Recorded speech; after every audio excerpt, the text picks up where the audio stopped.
Good morning, everyone. It's what, Saturday? Yeah, cool. Let's watch some tapes, I guess.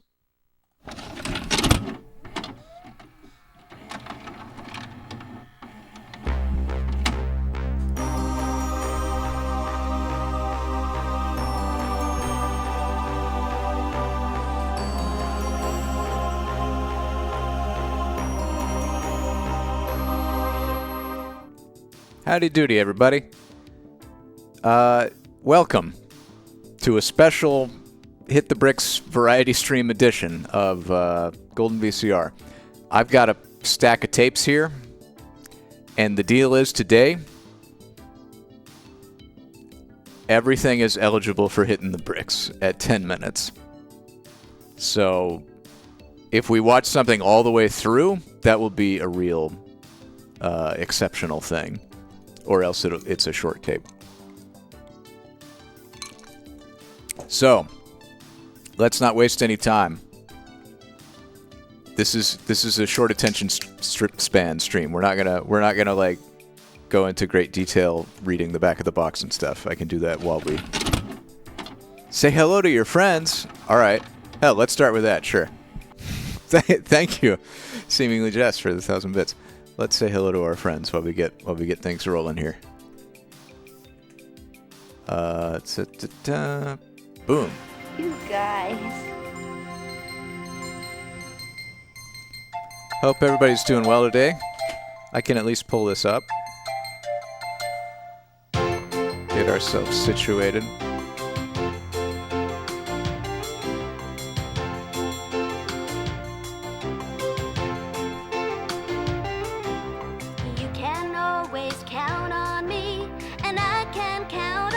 This will be our first tape. You know you're in for a fun time when it's got Stalin on the cover. We'll be sharing wonderful times every day. All together singing our song, growing in every way. Say hello to your friends. Babysitters Club. Say hello to the people who care. Nothing's better than friends. Babysitters Club. 'Cause you know that your friends are always there.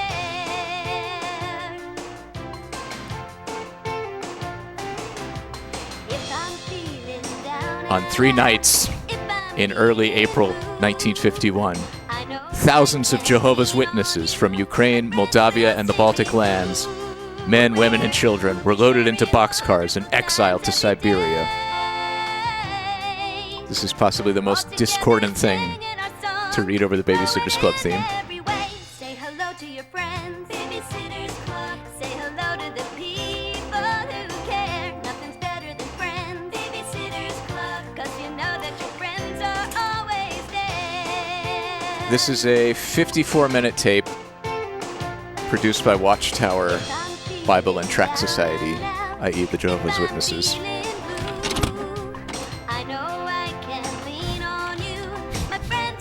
Eyewitness Day? Sure, hey, it's Saturday. Let's just do it.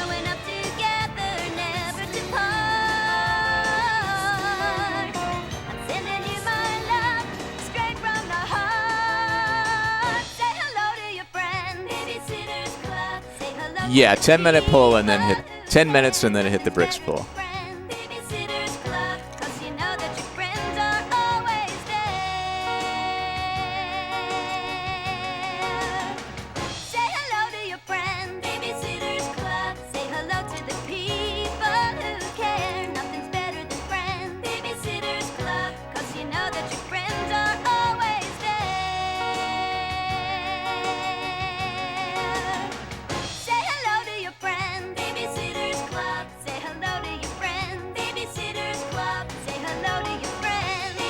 Jump up in the air and freeze frame.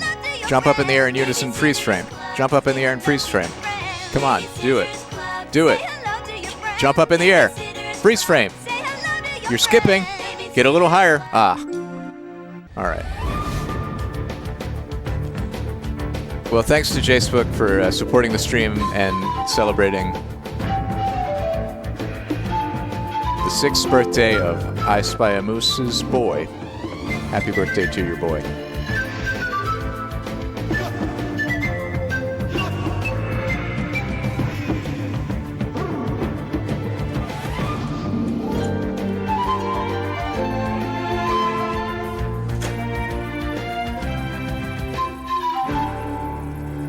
Meanwhile, I am rewinding tapes. Just so you know, you may not want to do any kind-unkind predictions today because it will be rigged.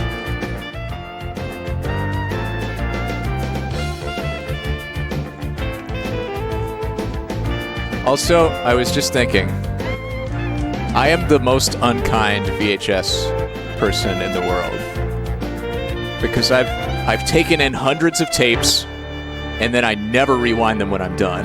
I put them in a box. If anyone ever inherits this collection, or if I dump them all at the thrift store, they're going to be all unkind. 100% not rewound. Let's get into Faithful Under Trials, Jehovah's Witnesses in the Soviet Union. Sure to be a rockin' rowdy good time, a real heart-lifting, lighthearted adventure. Here we go. I like this stream format because we get a lot of variety, and also, I was going to say because I get to collect a bunch of intros, but we don't even have an intro on this one.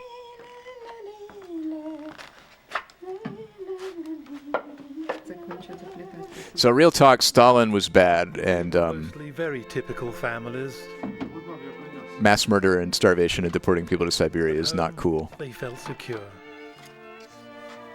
Home life was close and happy.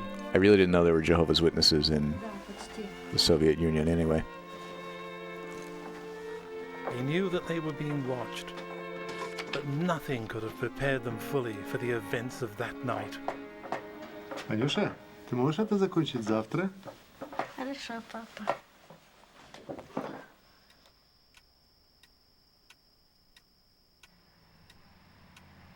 I thought about starting with Saturday morning cartoons, but instead we're starting with the forceful deportation of Soviet citizens. Whoops.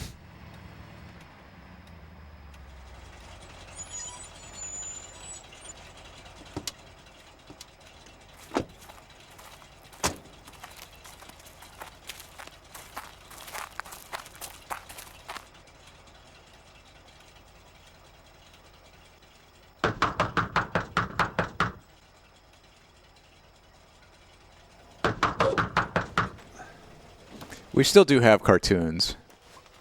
I was about to pick out Mighty Mouse, Что там?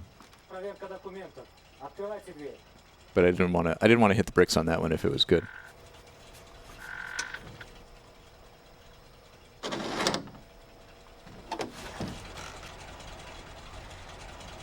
Что случилось, начальник? Ты проверь там. Ты останься здесь. Его сюда.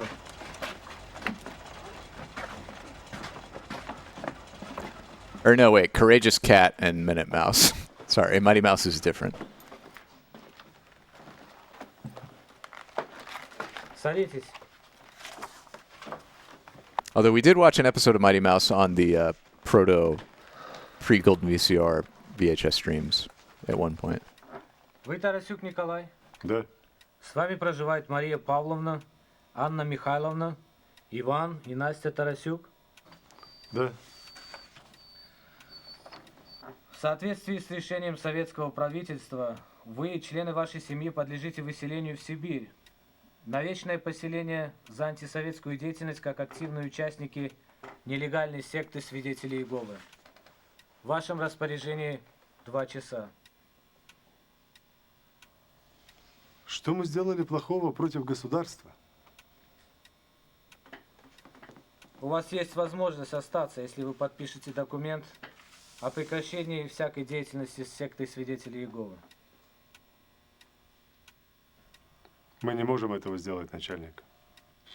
Is that the guy from Mitchell and Webb? Вам лучше быть выселенными? Mitchell, the one with the gun. Мы не хотим быть выселены, но мы не можем отказаться от Бога тоже. Тогда у вас 2 часа. You really don't want to mess with the NKVD. There is a Leica. Leica. Заботиться о нас. Не волнуйся. Иегова будет с нами. On 3 nights in April 1951, this scene was played out again and again throughout the Western Soviet Union. Thousands of It does look depressing. men, women and children were loaded into boxcars and exiled to Siberia. This was mass deportation marked a critical moment in a decade Happy Saturday. Good morning. attack on Jehovah's Witnesses, an attack that put their faith under trial. This was produced by the Administrative Center for Jehovah's Witnesses in Russia, St. Petersburg, Russia, and Watchtower Bible Tract Society of New York. We will be moving on. Today, Jehovah's Witnesses carry out their religious This is a Hit the Brick activities stream. throughout the former Soviet Union. They're allowed to be as annoying as they want. Preach freely. But it was not always so. They now hold large religious conventions. For much of the 20th century, however, the mighty Soviet government was bent on stamping out their organization. Why? How have the Witnesses survived and prospered in former Soviet lands? To answer these questions, we need to take a brief look at the Witnesses and their history. The Witnesses derive their name from the biblical name of God, Jehovah. By the late 19th century, Jehovah's Witnesses were already present in Russia. In 1913, imperial authorities recognized the organization of Jehovah's Witnesses, authorizing them to publish literature and to conduct missionary activity inside the borders of the Russian Empire. I don't know what your opinions are. However, even with such It's okay not to share opinions. the religious climate That's always at an the time option. was not favorable for such missionary work. I don't love Jehovah's Witnesses and their whole vibe, but I'm also against religious repression. Naturally, that left little room for other religions in the spiritual sphere of society. A second group of religions was tolerated: Catholics, Baptists, Muslims, and Buddhists.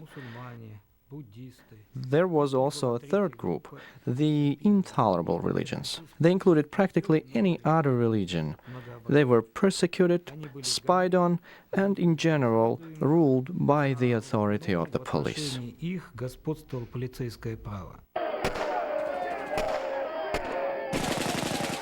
Not many years after the Communist Revolution in 1917, the government's attitude toward all religion hardened.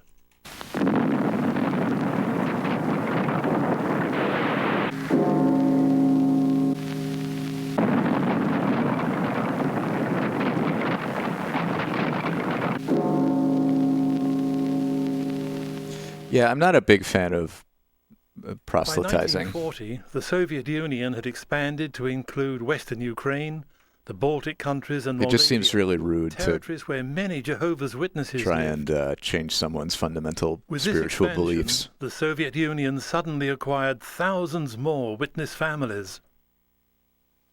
Little dog. Then came World War II.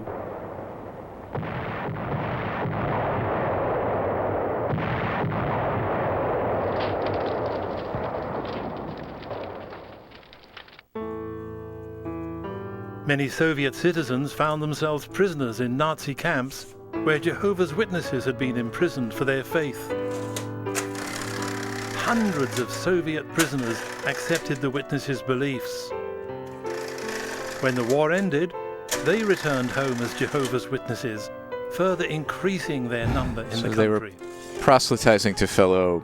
But the end of the war did war not mean prisoners. peace for Jehovah's Witnesses. They believed that spiritual truth could come only from God.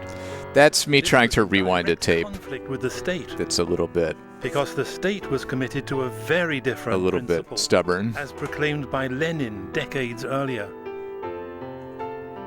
Any religious idea, any idea of any God at all, any flirtation with the idea of a God, is the most inexpressible foulness, the most dangerous foulness, the most shameful infection. At that time, they believed there was only one true teaching: Marxism, Leninism. They had already written everything down. Therefore, it was necessary to battle with religion. After World War II, the Witnesses came under stronger attack. Arrests increased dramatically. Все допрашивали, чтобы They questioned us to find out who directed the organization, who the older brothers were. I didn't answer them, so they beat me, that's all. Like this they beat me, here, all over. Every day it was repeated. I have created a poll. Это было в 1940. It was 1947, and I was 19 years old. I and another I will witness respect were sent democracy to the far north, to the Kaiski region. on these polls, We were sentenced to as long 5 as years in I prison. agree with the result. It was truly awful at that time in the labor camps. There was anarchy, hunger, cold. Также холод. When they arrested me in 1950, I was already 5 months pregnant. So, my little son was born in prison on August 13th. Y'all done? All right. That was Faithful Under Trials. Jehovah's Witnesses in the Soviet Union. If you'd like to learn more, write to Watchtower Bible and Tract Society. I'm sure they can help you out. Moving on. Legendary performances. The history of Firestone racing. This is, I believe, 54 minutes. 52 minutes from 2000. Sent in by Cosmic Searle. Let's check it out.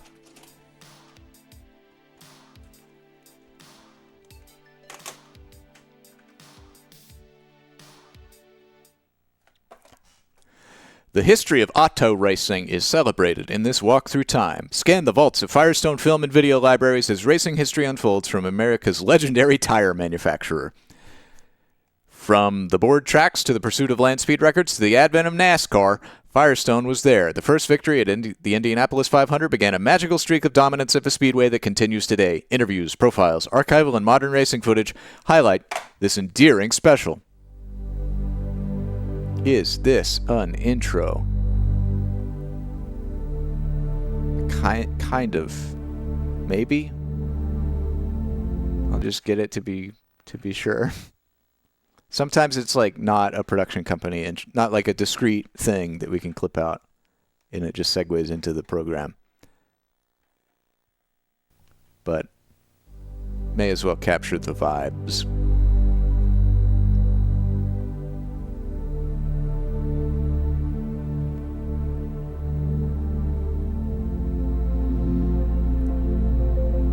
The year 2000. The 100th anniversary of Firestone. From my point of view, it's just special, exceptional.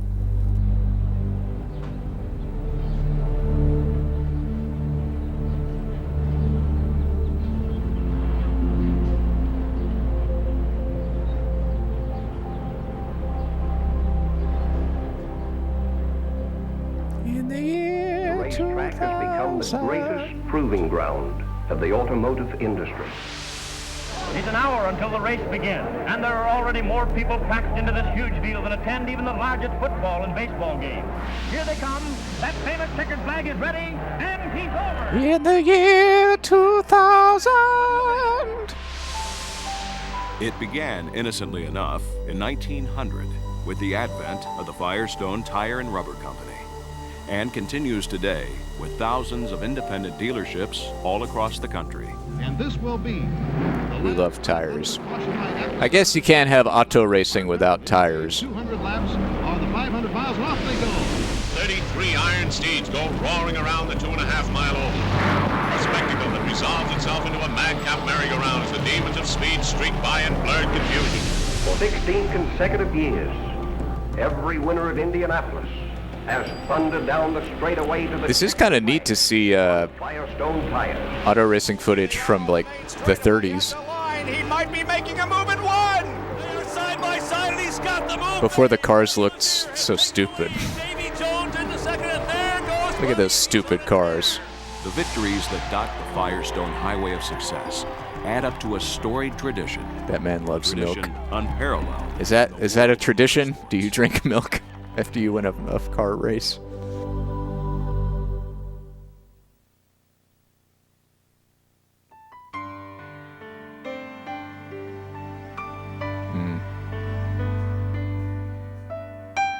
The turn of the century brought new and innovative ideas to a changing America. First and foremost was the development of the automobile.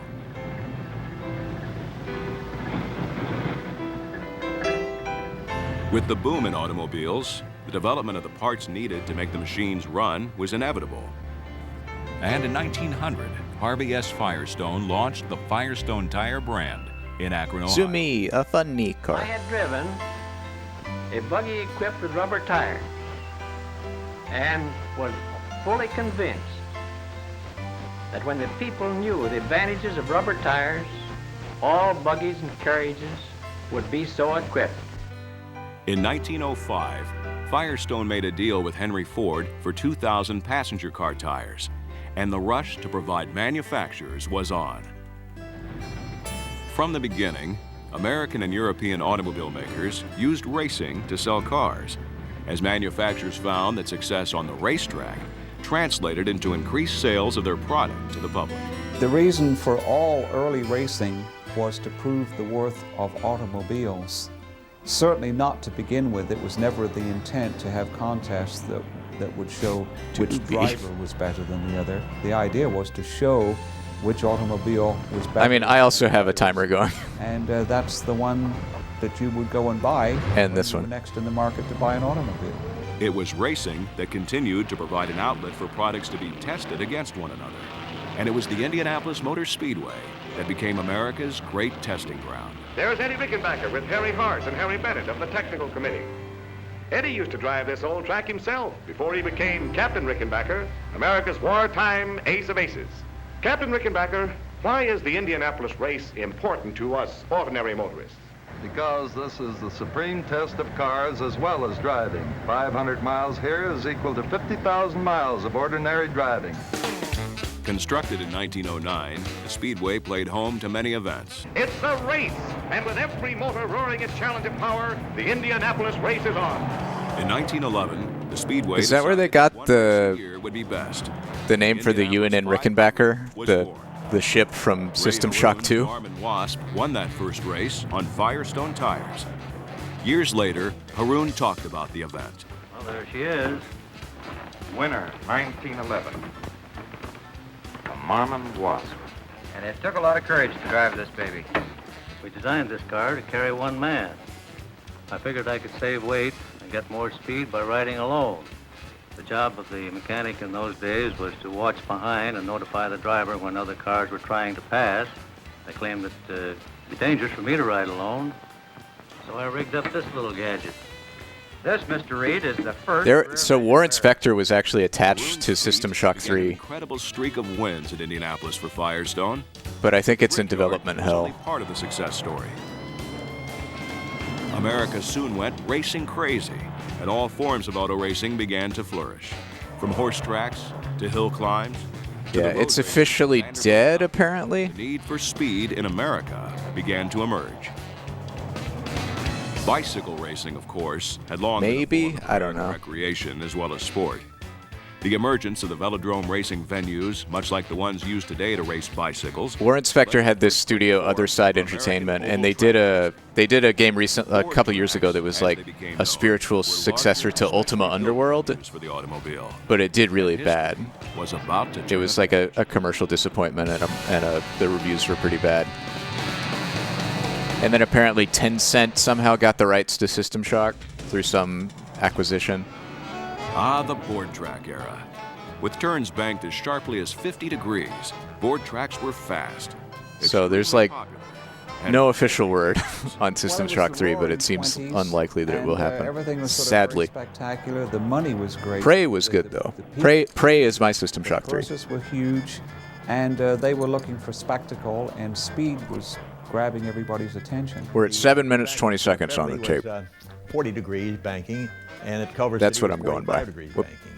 And that is pretty steep. I know that if you think of Indianapolis at 11, 12, 13 degrees or something of that nature, and that's why the speeds on the boards at that time were what they were. At the speeds they were going, they have in Birmingham. They have there's the Barber Motorsports Museum, And sometimes, which I went to when Haley's parents were in town one time, because they have like the largest collection of motorcycles anywhere. Race fans couldn't get enough of the boards. So I went with her dad, and it was a great time. But they had this exhibit on that kind of racing where they have these banked wooden tracks. Additionally, the board tracks, while fast, required a tremendous amount of lumber to build. And an even seriously expensive. Maintenance. If you think about it, building a board track that would set out in the weather, it would have to be maintained, have a lot of maintenance. They were not repaired or rebuilt right in the spot. They were just torn down. The tracks would get holes in them from deterioration and age, and they would put flags in front of the holes. The one that always comes to mind is, as I was talking to just don't drive into this hole, it'll kill you. Was friends with before he passed away, and he said they went to run, and the track was starting to fall into disrepair, and there were pieces of wood missing from the track. Morning, Deb. Morning, everybody.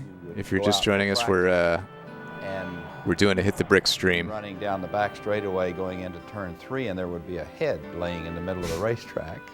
And the kids would climb up the boardwork. Jesus Christ. The holes and watch the cars coming at them and then pull their heads down. He said it was really something to see these heads sitting in the middle of the racetrack looking at them, coming at them at breakneck speed. My dad never talked of danger.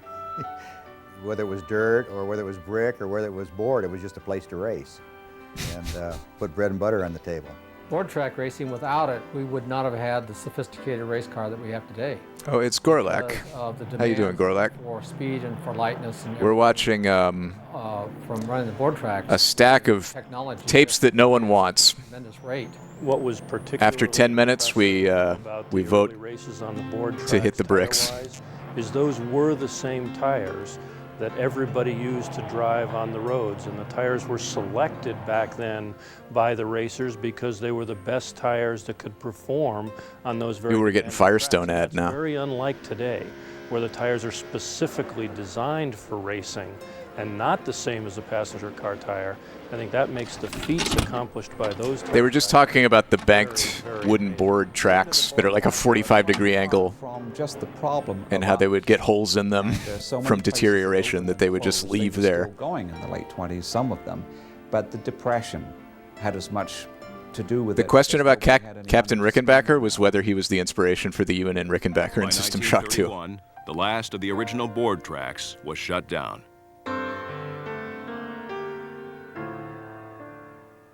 Oh, neat.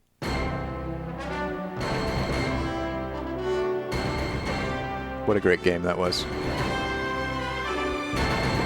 While the board tracks prospered throughout the 1920s, so too did Indianapolis, and Firestone continued to grow with the event. Gaston Chevrolet won Indy in 1920 on but a single set of Firestones. In the following season, Firestone-equipped drivers won all 20 Champ Car races, including their 4th 500. That season began a string of 152 consecutive wins for Firestone. Oh, hey, Seemingly Jess, thank you for the 5 gift subs. Balloon tires were first used in the 1925 Indianapolis race. The introduction of the balloon tire in 1925 Much obliged. advanced the sport even further. Also, are y'all ready for a poll? Balloon tires. You know, with high-pressure tires, riding on rough roads was pretty rugged. Every bump was tough on the car and tougher still on the rider. Yet with balloon tires, the difference was, well, the difference between day and night. In 1930, Billy Arnold set a record by leading all but 2 laps to Poll win is the up. first Indianapolis 500. He did so on Firestone. Hey, Gorlak, thank you for the sub, man. Are now regarded as standard equipment by virtually the entire fraternity of speed. It may be a surprise to you to learn that these race drivers pay for their tires, even as you and I. They buy Firestones, and you couldn't give them anything else.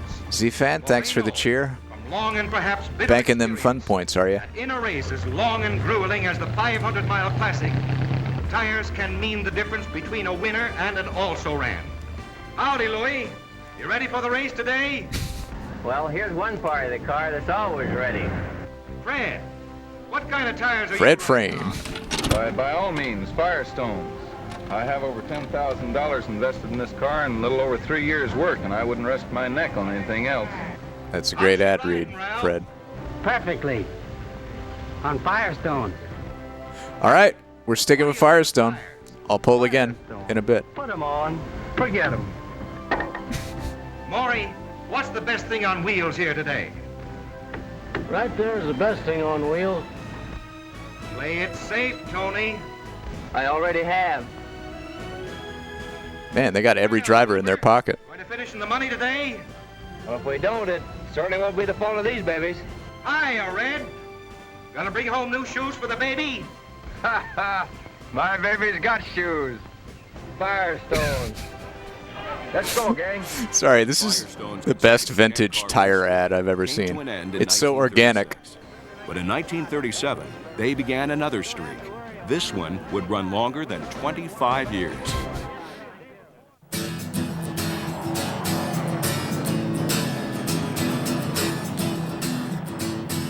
Nobody ever talks about bringing home new shoes for the baby anymore. Tracks and the almost total extinction of road racing made dirt track racing the standard course of the 1930s. Most of these races were held at state fairgrounds on tracks designed for racing horses. While the racing paused for World War II in the 40s, and the greatest oval of them all, the Indianapolis Motor Speedway, fell under disrepair, businessman Tony Holman resurrected the badly neglected speedway. As war hostilities appeared to be nearing an end, Firestone wanted to test a special synthetic rubber tire it had been developing. In 1944, Wilbur Shaw made a tremendously important run before the empty stands at Indianapolis. Stock Firestone Deluxe Champion synthetic tires were placed on the wheels of a racing car. The tires were subjected to almost unbelievable stresses. The terrific centrifugal force on the curves tried to tear the tires from the wheels. They held firmly, grinding against the abrasive surface of the track. Even in wartime, Firestone was testing at the Speedway. Indianapolis in the 1940s remained a special place, and Firestone's domination of the greatest spectacle in racing continued throughout the decade. Wilbur Shaw's third win made him the first to record back-to-back Indianapolis 500-mile victories. Sparkle Stride. While Maury Rose became the third. I like the Shiner, in 1948, or the Shriner tuxedo on him. As 33 iron steeds go roaring around the 2.5-mile oval, a 4.5-hour spectacle that resolves itself into a madcap merry-go-round as the demons of speed streak by in blurred confusion. The 49 500 was the first ever televised race, but it was also that season that Firestone tires met a new challenge. It was the 40s, so you just get a kiss from a dame along with your trophy. America had something new to cheer about. The dirt tracks and fairgrounds had given birth to a new form of American motorsports, NASCAR. NASCAR. The advent of the National Association of Stock Car Automobile Racing presented a new opportunity for Firestone to increase its involvement in motorsports and offered a new and exciting form of racing all Americans could relate to. I don't think any of us could have dreamed that we would see the sport progress as much as it has since NASCAR was started back in the late 40s and my career then starting in the early 50s. Of course, it was, I guess you would say, pretty primitive back then. Not much money involved and certainly not much prestige or attention was paid to the sport. Firestone's domination on the NASCAR circuit was just as complete as its IndyCar domain. In 1951, they captured all 41 NASCAR events, as a sport born to satisfy a hungry Southern appetite began to take hold. I think the early stages of the racing in NASCAR, where you had all those races, 60 to 70 a year, it was because there was a growing need and an appetite for the racing fans to see all those races. I think they just race moose in Canada. Careers, it was primarily a hobby, something to do on a weekend. I don't think that in our wildest dreams that we could have projected the sport where it is today. With its combination of dirt and oval tracks, NASCAR was perfect for its American audience. Prior to 1959, the stock cars had raced the beach of Daytona. But the new Daytona International Speedway changed all that, and a legend was born. The beach at Daytona was a unique situation because you were half the time on asphalt and half the time on the sand, but not too much pressure as far as the tires were concerned, because you had long straightaways and the turns were sand, so there was not a lot of heat buildup in the tires. But then when you go to the Daytona International Speedway, 2.5 miles, high banks, then the tires became a real premium. Because of the high speed down the straightaway, the tire tended to cup out, and so you're only running on about that much rubber. And then you slam the car into the banks, and you had a combination of centrifugal force and lateral forces pulling at those tires. I think some of those moose are just donkeys with fake moose How horns. to get a tire that would go down the straightaway and then grip in the corners on a 4,000-pound car running 200 miles an hour. It wasn't easy.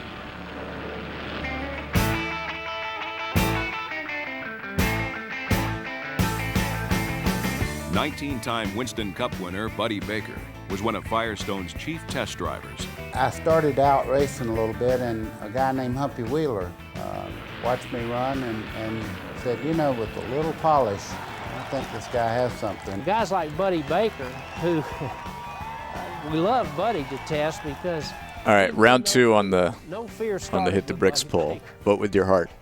he didn't mind pitching her down in the corner and come back and say, those were the worst tires I've ever had in my life. That's the whole idea of testing, and Firestone realized it, and I did. To be safe for the other people that had to race on those tires, I had to give 100% just like I was racing. The challenge from the tire side was to develop a product that would work, on the super speedways, then on the short tracks, and then on the dirt. So this all was those close. things made the challenge pretty significant.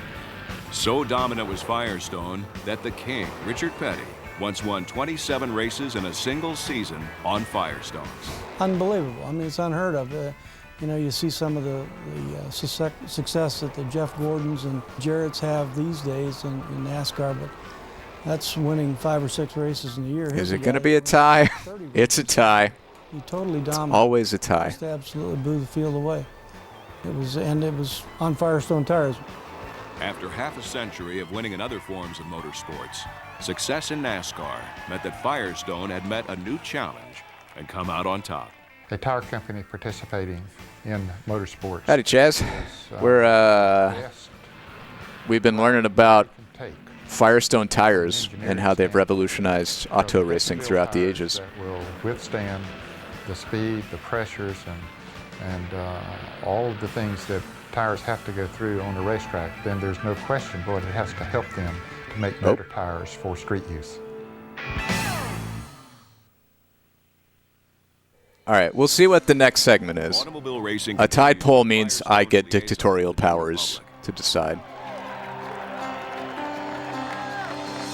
The technology learned from racing and then transferred to passenger cars was becoming more and more beneficial.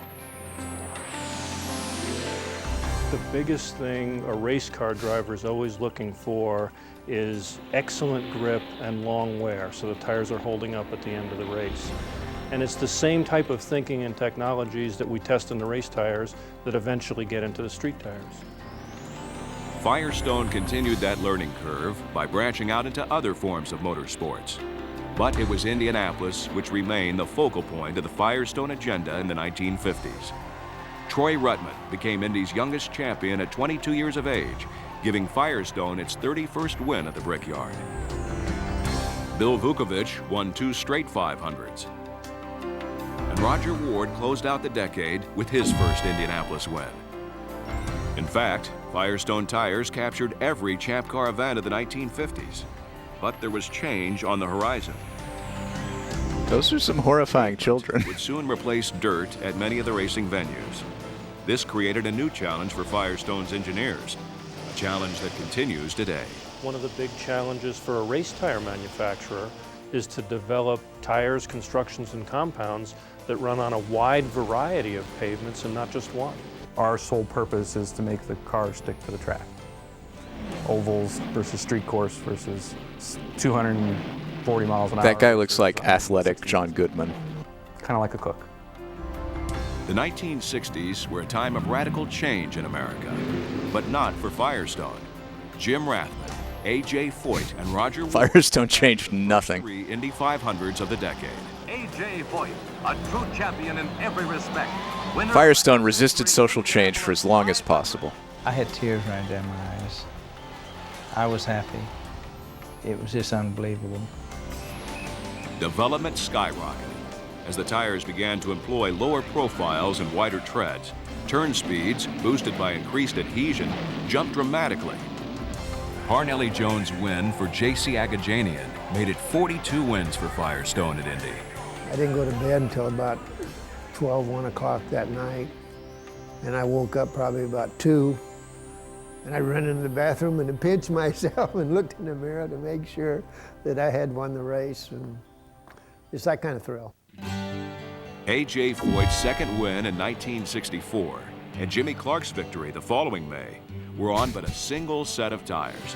In '66, Clark is second, despite spinning twice during the race. He spun twice during the race when The image generation model loves to be. You ran It's trying its best to be inclusive. They were basically wired onto the car. They could be taken off if they had to. Usually it's just putting scarves on people. Miles. So when he spun twice, just before the pit stops, the net effect was he pretty badly flat spotted, particularly the rear tires. But he ran the whole 500, came in, we looked at the tires after it was over, couldn't believe the size of the flat spots that he was out there running on. Now you're changing tires virtually every pit stop. In 1967, Parnelli was set to repeat his win of 4 years earlier, this time in Andy Granatelli's turbine machine. He led 171 of the 200 laps. What is this machine? Also, there's another pole. 4 laps to go. 197th lap, we're all standing with our watches, timing things, and Parnelli's due, and all of a sudden there's no turbine car going by.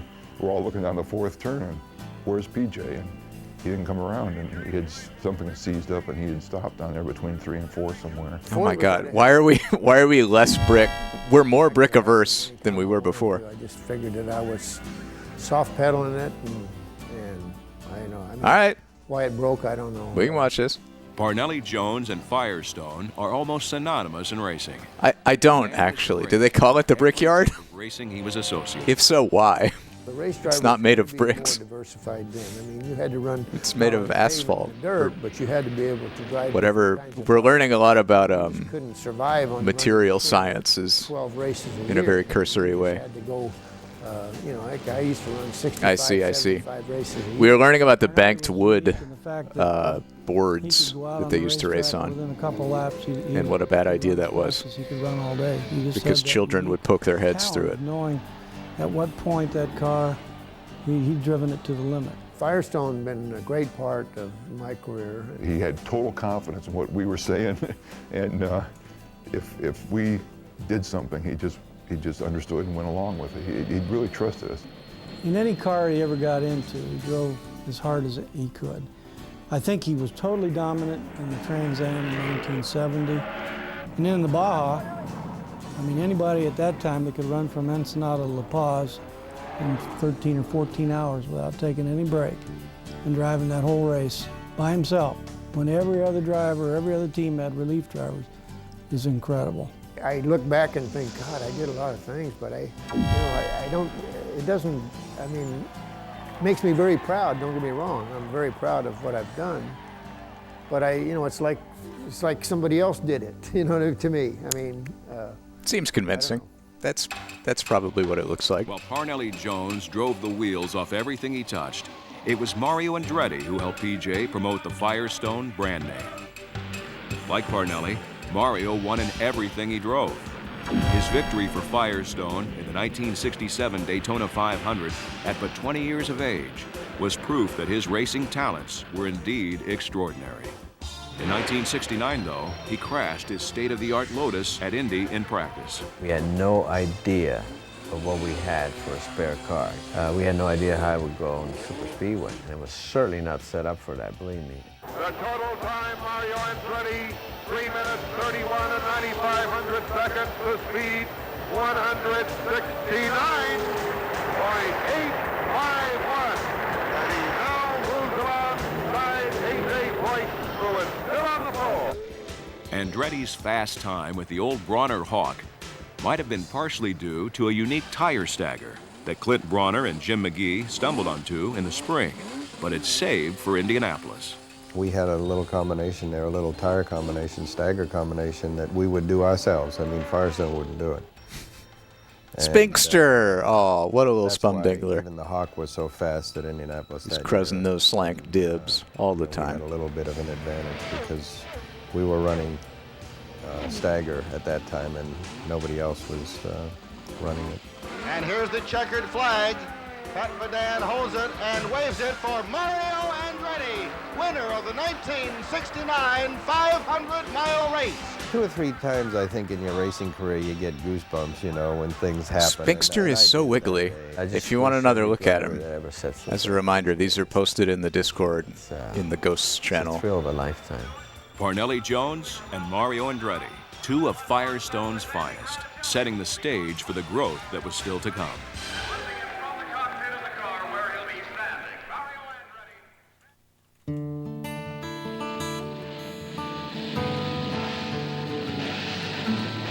Both at home and abroad, Firestone's involvement with motorsports began to escalate. Having conquered America, Firestone tackled the world and the Formula One circuit. The undertaking was complete when Graham Hill took the 1968 Formula One World Championship. While the ovals continued to be the backbone of the successful Firestone racing program in America, other forms of automobile events became a standard part of the Firestone resume. From the early part of the century, Americans had been fascinated by the challenges of the Pikes Peak. Thank you, Bella. Firestone's Al Rogers brought home the title in 1940.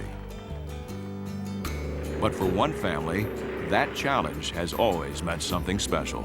Pikes Peak, of course, is the second oldest race in the United States, meaning Indianapolis is #1, Pikes Peak is #2. That means continually run race in this country. Generations of Unsers have successfully challenged the mountain. Today, that tradition continues with Robbie Unser, son of 3-time Indianapolis champion Bobby Unser. Bella, I'm giving you a mod allowance of fun points today. So much dirt and it was so loose. It's like a beautiful dance up a mountain. And I'm not sure if there are any other mods with us at the moment. You use the throttle and everything worked good. And oh man. Thank you for your service. Like this, I mean, think about it. 9,500 miles an hour in a non-wing dirt car, sideways.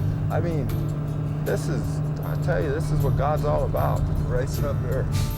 Pikes Peak only added to Firestone's list of... Oh, hi, you're here. Thank you.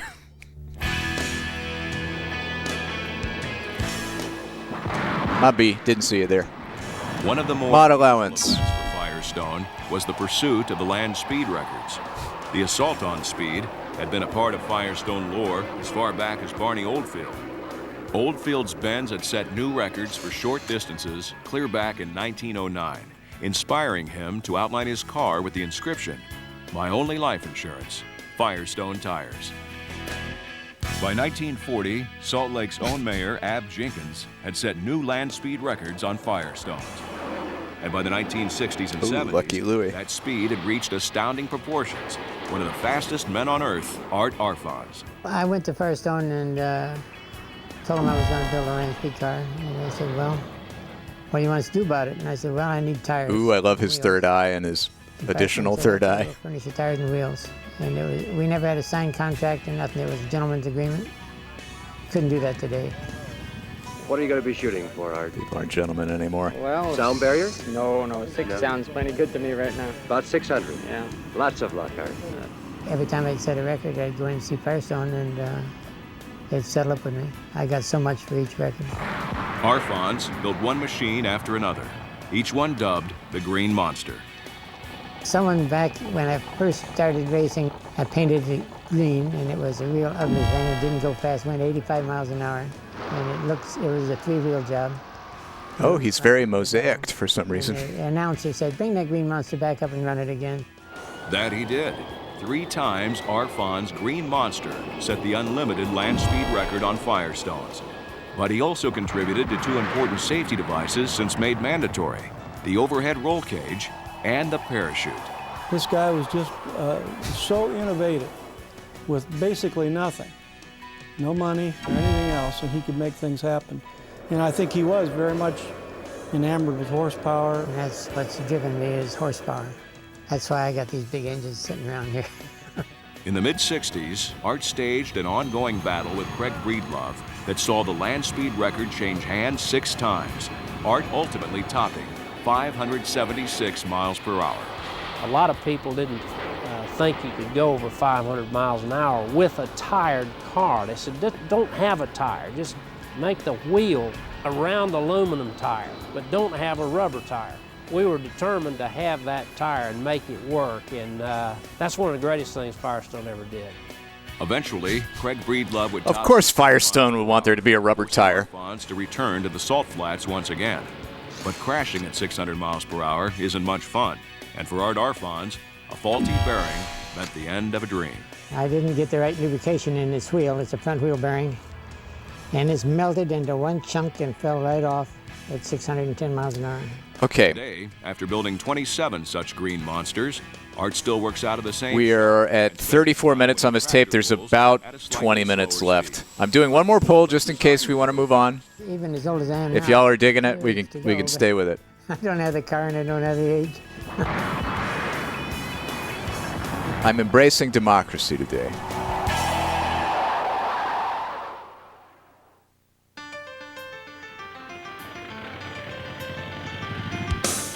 Although Firestone's involvement in motorsports had now reached epic proportions, it was Indianapolis which remained at the forefront of its goals. And there it is, the checkered flag from starter Pat Padan. This is the first $1 million payoff in racing history. I thought this one was going to be bad. I picked bad ones out off the shelf. Terrific thing a guy can do, you know, it's your lifetime. We started out with faithful under trials Jehovah's Witnesses in the Soviet Union, which was not, I feel like, what most people wanted to wake up to today. And then 3 years in a row, it just made it terrific. Al Unser's back-to-back victories gave Firestone 48 wins at the Brickyard. But it would be 25 years before Firestone would return to Victory Lane at Indianapolis.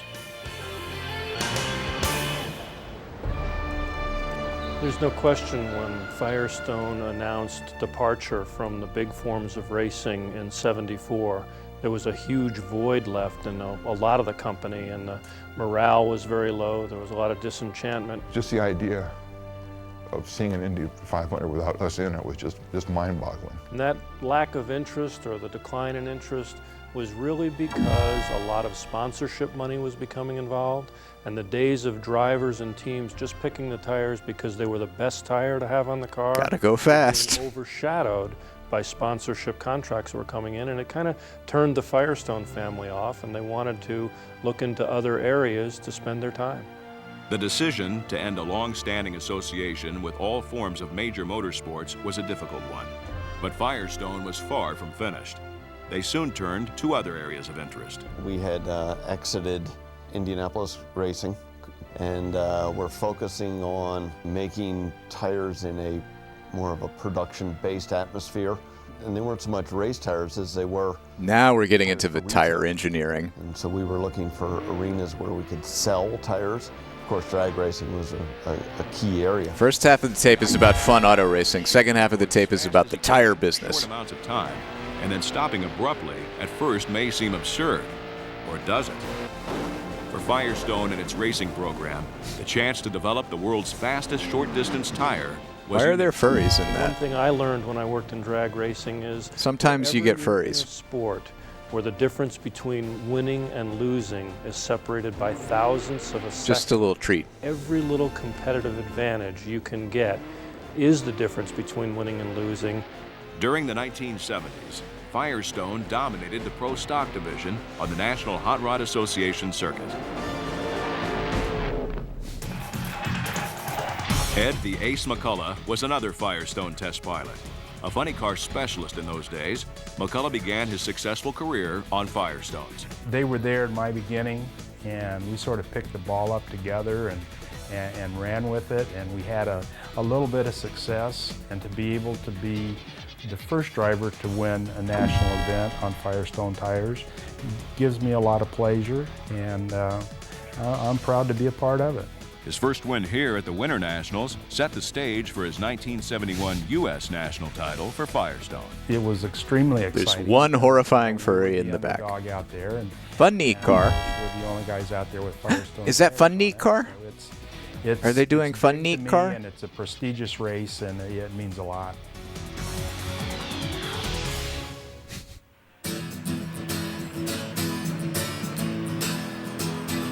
Throughout the 80s, the company stayed involved with several smaller series.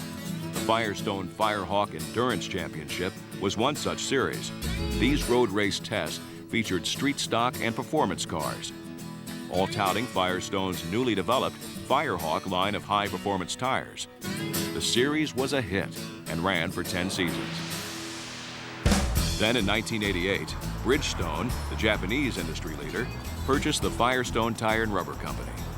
The new partnership meant a renewed interest in motorsports for the now Bridgestone Firestone Brigade. In 1991, Firestone became the official tire of the Indy Lights Championship. The move put Firestone back into the open-wheel spotlight, gave them a database from which to work, and set the stage for Firestone's return that old Chevy. to car racing. In '92, when we implement the multi-brand strategy, we surveyed a lot. We visited many dealers to get their opinion. Everybody said, come back Indy. It's simple answer from them. Firestone and Cart's Patrick Racing began an extensive tire testing program, surpassing 12,000 miles on 13 different tracks. The extensive testing paid immediate dividends. That Sonic Pimp has some dude. And a podium finish in Australia were the precursors to what would prove to be an unbelievable return to Indianapolis. Listen to this, 230. Okay, show me the bricks. Where are the bricks in this shot? Scott I don't see any bricks. 38.981 on the time. What will it be? It's another 230 mile an hour lap.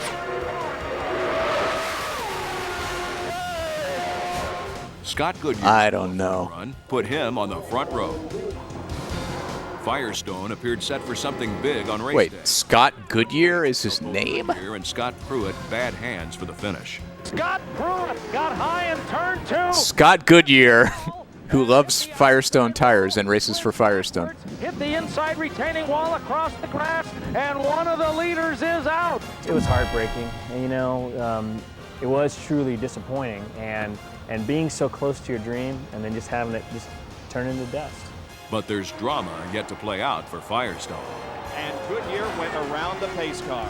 He went around the pace car. Sorry. The flag is coming out. The pace car is now off the racetrack. We are under green at Indianapolis. We'll see what happens. A driver Again, his name is Scott Goodyear. And he's off and he's in pit. And he races with Firestone tires. Don't make a right. Passing the pace car is not correct, and him doing his error is not correct. But what a world. Come in with 8 or 9 laps left to go when you're. I can't let that fly under the radar. Goodyear finishes first. Penalties drop him to 14th. This is earth-shattering. Firestone's first victory will have to wait. Going into Michigan, I get chills just saying that. It was so exciting. You just can't imagine what that felt like. Under the white flag, Little Al passed me. We went through turns 1 and 2, and as we went down the back straight, I caught a little bit of a toe, and I knew I was going straight for the high side. He forced me up even higher, so I was clear up in the gray, and we were just side by side. Okay, well, we got about 10 minutes left on this tape, and I'll be right back. 4 or 5 hundredths or thousandths of a second. It was unbelievable. We had a videotape of the last 4 laps of the race, and we had all the race engineers come in their uniforms and meet with everybody in the theater, and we played that tape in front of all the employees that could possibly fit into the theater, and you'd have thought that race was run all over again. The benchmark set, Firestone began to roar, and in 1996 returned to Indianapolis on a mission. Will it be another track record? And the answer, and how? Over 237 miles an hour. Boys, we're going to be in the record book for a long time. Let's go. Long time, boys. On race day, Lyondike was knocked out in this pit lane mishap. The race boiled down to a match between Buddy Lazier and Davy Jones. Davy Jones trying to hold off Buddy Lazier, but Buddy's getting closer and closer with each lap. Here they are on the main straightaway at the line. He might be making a move at one. Side by side, and he's got the move made. Buddy Lazier has taken the lead. Davy Jones into second, and there goes Buddy, and he's on a tear. Lazier's win made it 49 for Firestone at the Brickyard. So the battle for the PPG Cup. Look, look, here he comes, here he comes, here he comes, and he gets him. Can he get him back? Can he hang on? Oh, look at this. Down through the final lap. Alex Zanardi with a brilliant move takes the checkered flag from the pole and the win here at Laguna Seca. On the kart circuit, the news was just as impressive. Jimmy Vasser won 4 races, nailing down the kart championship with Firestone tires. I saw a hunger in the people at Firestone at that time that I didn't see in any of the competition. The first 2 seasons back were impressive for Firestone, but the comeback was only just beginning.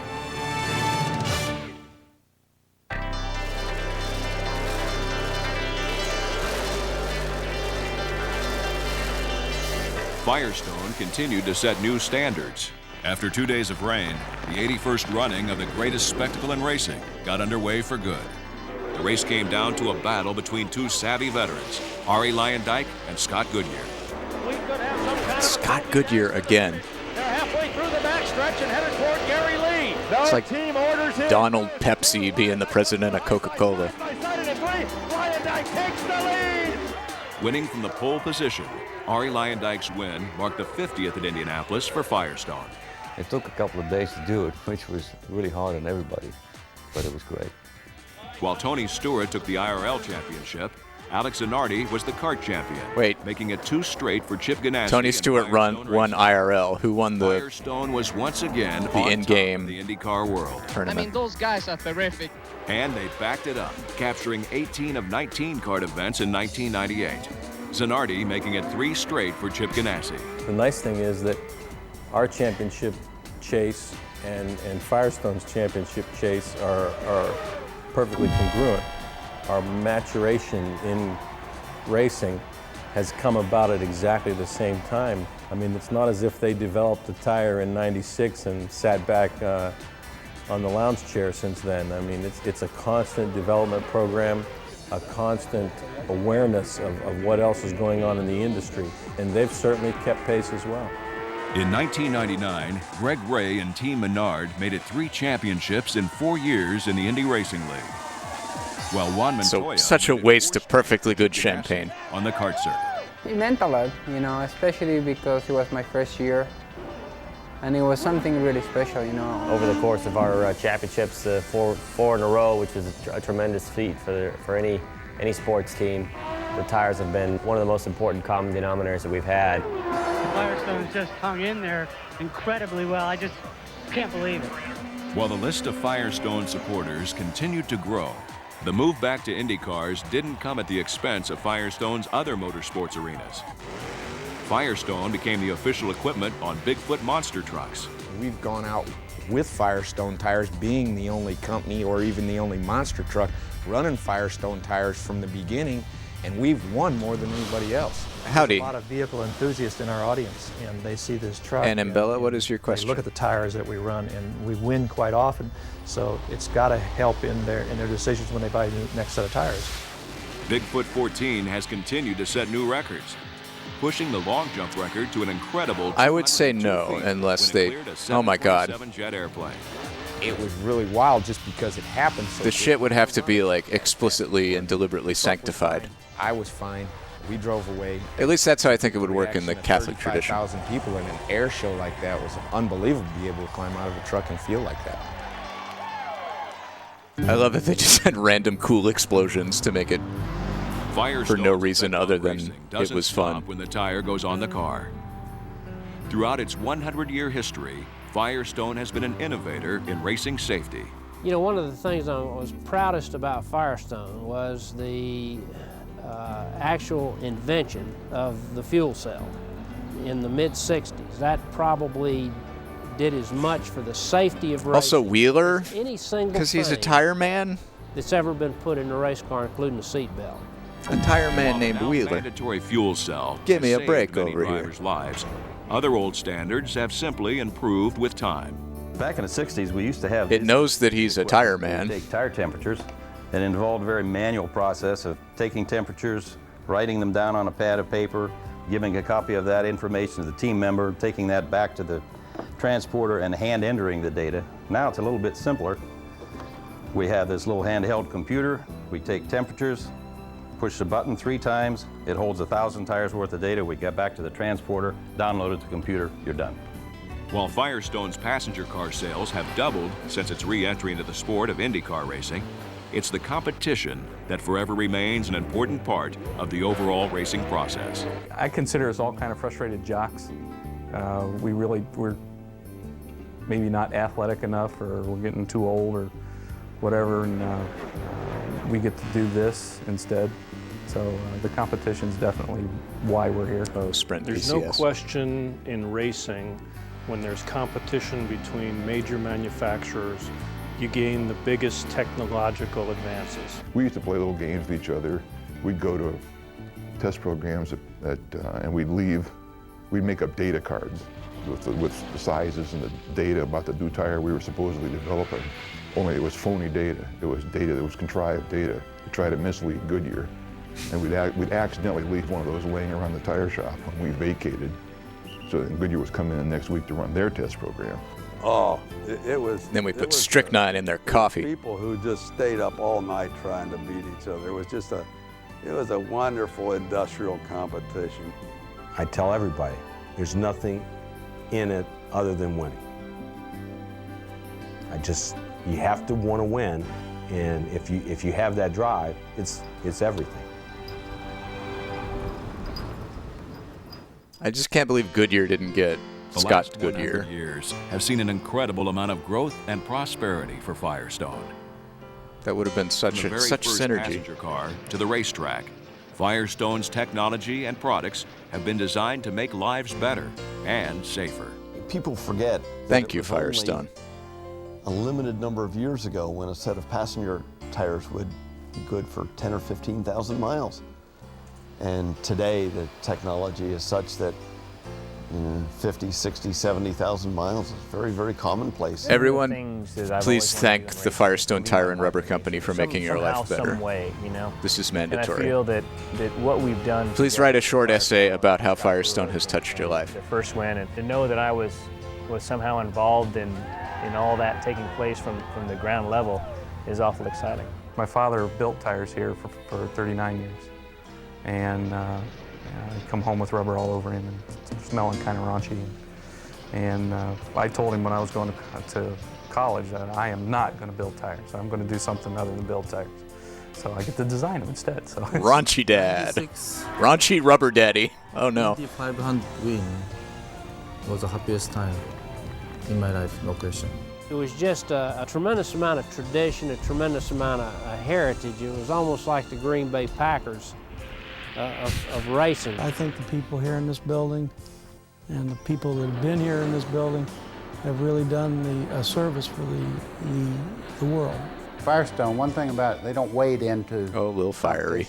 They walk always into sputtering. it, and they're there to stay. When they unload the tires, they plan to win the race. With Firestone being involved, it was a great help in moving. Yeah, let me just go ahead and pull up the log where I can see if. Also, in helping to make the sport a lot safer. God, I think that's one of the biggest contributions that was made.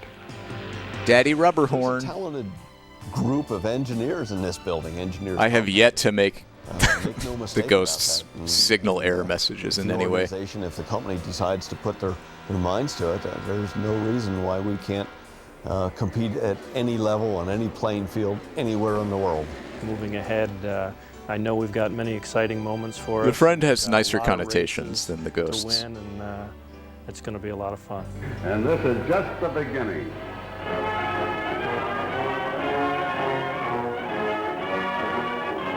Hooray for tires. What would life be like if we didn't have tires?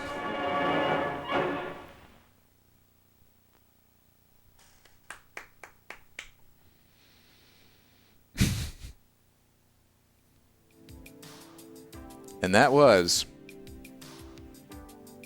Firestone something or other. Legendary performances, the history of Firestone Racing. What else? What's next? Oh, is Trill here? Hi, Trill. I'm giving you a mod allowance of Golden VCR Fun Points. That was that. What do we got now? Let's see.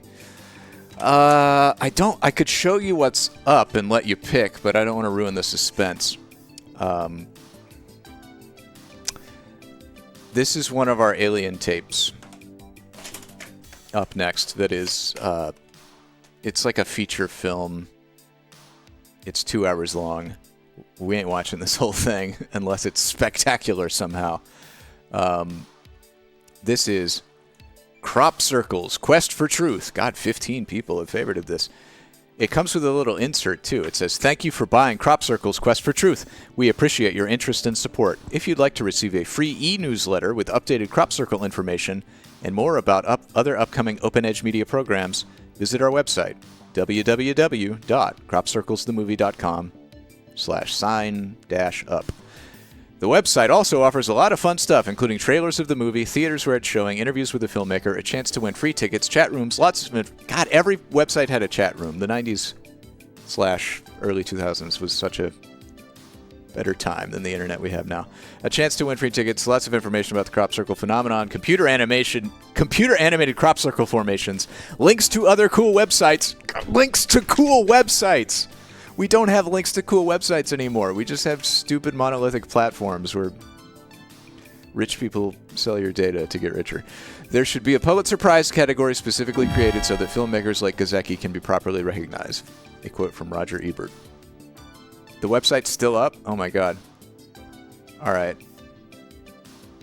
We're gonna take a quick hard pivot over to cropcirclesthemovie.com. In this OBS browser source. That is not working. Do they not have a TLS certificate? Do I need the WW? Okay. Whoops. That's not a URL.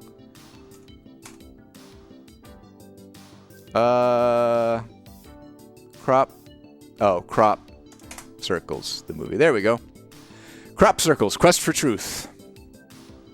What are crop circles? Downloads.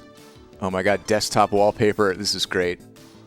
Sorry, I can't easily scale an OBS browser source to zoom in here, and I can't download these images.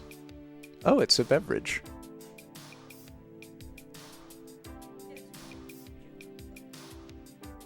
Oh my god, you squeeze the fresh juicy lemons to make fresh. Well, thank you so much. Thank you for the rotten old juice. I love it. Thank you. It's very kind of you. It's very kind of you. Sorry, I can't hear you out with the headphones on either. Love you. Thank you for the beautiful beverage. I will be so well hydrated and refreshed. Oh, that's fine. That's fine. That's fine. Thank you. Thank you. Do you want a mic or are you going? Oh my god. Sorry. Haley made fresh squeezed lemonade and brought me a glass unprompted. That's very good. That's very good. I like it tart and watery. That's exactly how I like it. Like, not too sweet, not too thick and dense, you know? Okay. You can buy the DVD/VHS. Sorry for that little interruption. I hope you enjoyed our domestic scene. The DVD has special features. We don't need that. Play dates. The theatrical run of Crop Circles Quest for Truth has ended. Okay. Oh, this is so great. Well, let's get into this movie. The message board is no longer... Their forums are down. God. All right. What are crop circles, though? This is... I love this, like, fixed resolution website. Ah, it's great. Okay. Crop circle. You can probably find the message boards archived on the Wayback Machine. But here we go. Let's get into Crop Circles Quest for Truth, which hopefully... It does not seem like a big enough movie to be a VOD issue. I don't believe you can stream Crop Circle's Quest for Truth anywhere, although I could be mistaken. Ooh, they got flashing warning. That means they're extra serious.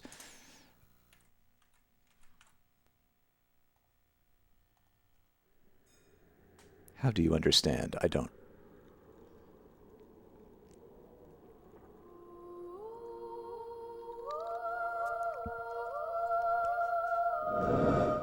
These things are footprints of intelligences.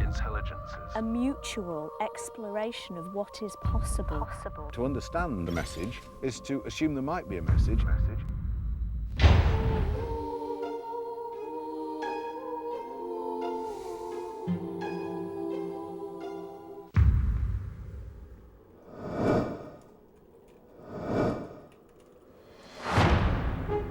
We're not alone in the universe, but only since 1970 have there been aliens visiting. What makes crop circles? It's an impossible question. There were scientists, they were out there with all sorts of equipment. They had cameras, they had radar, they had other measuring devices. We got a 25-minute There's gap. no possible way that human beings could press down some wheat. About other civilizations who are not based on Earth. That seems to locate where there's water. These shapes that we're seeing were actually shadows of a higher dimensional object. And I saw this object come into view. We have on film this ball of light. Then it took off. It might be supernatural, I don't know for sure. And how did they get away with it? How are they not caught? How have they done it? They don't practice, there's never a half-finished one, no mistakes. It's just here and it arrived in a few hours in perfect condition.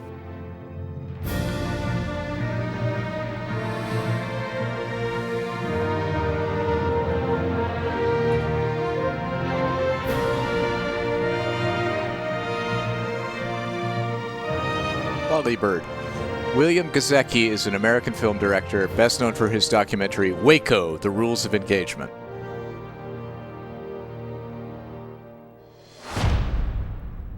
But he also did this. Was this a trailer for the... Okay. Sure. Coming soon, as in a few seconds.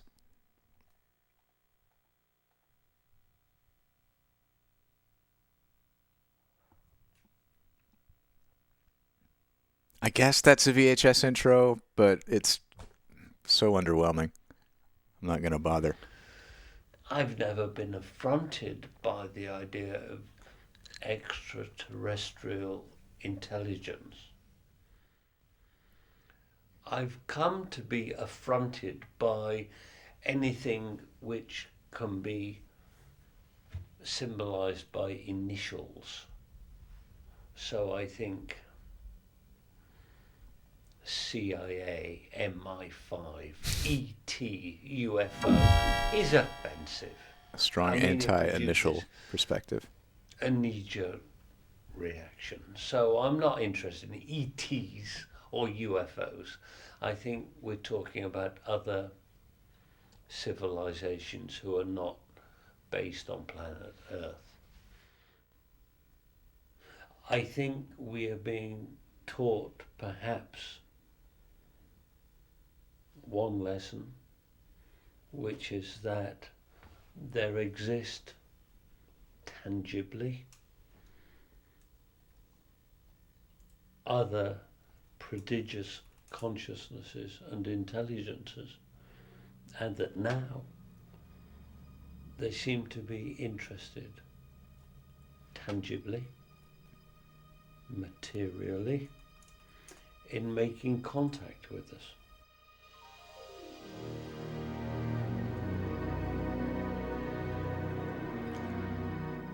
Okay, apparently you can stream this on Pluto TV. Whatever the hell that is.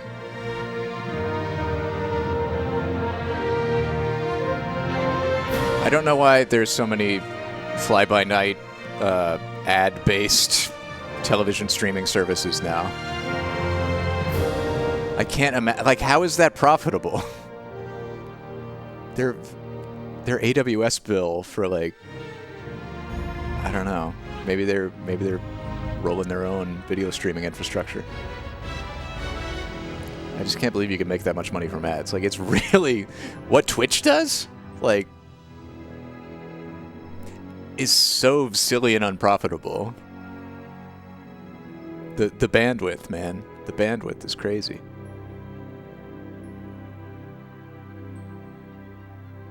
The cycles on like transcoding and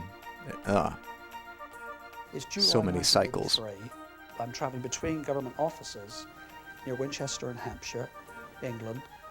And I came out of some trees and I looked to the left. There was a beautiful amphitheater there. And I sort of took a second look, you know, I was like, what's that? And below the hill were 5 circles forming a cross. This was cold out of nowhere. It was me on my way to a meeting with this problem or that problem to think about, looking, seeing, and wondering, what in the world is this? I didn't know what to expect, and I could see no tracks in the field. So I went quietly, made my way towards the nearest of the 5 circles, and it was the pristine appearance of it that so impressed me. The whole impression I got from really never, obviously haven't seen anything like it before, was that it really hadn't been there that long, because the plants were moving, you know, and I could hear and watch the occasional one just pop, the head would pop up, separating themselves from where they'd been impacted. What I was looking at looked as if it was laid down in one hit. It looked, in a way, so natural. The plants were beautifully bent over and swirled around. There were no marks. I looked for the obvious places. Now, if somebody made this, well, okay, maybe somebody made this. So I go to where people would have had to have stood, in the center. And I'm looking very carefully. I'm looking at these small nodules of dried soil. I'm looking underneath, and they were still dried and not crumbled. Under my own foot, I pick my foot up and I look, and it's powder. And yet here in the center, it's not.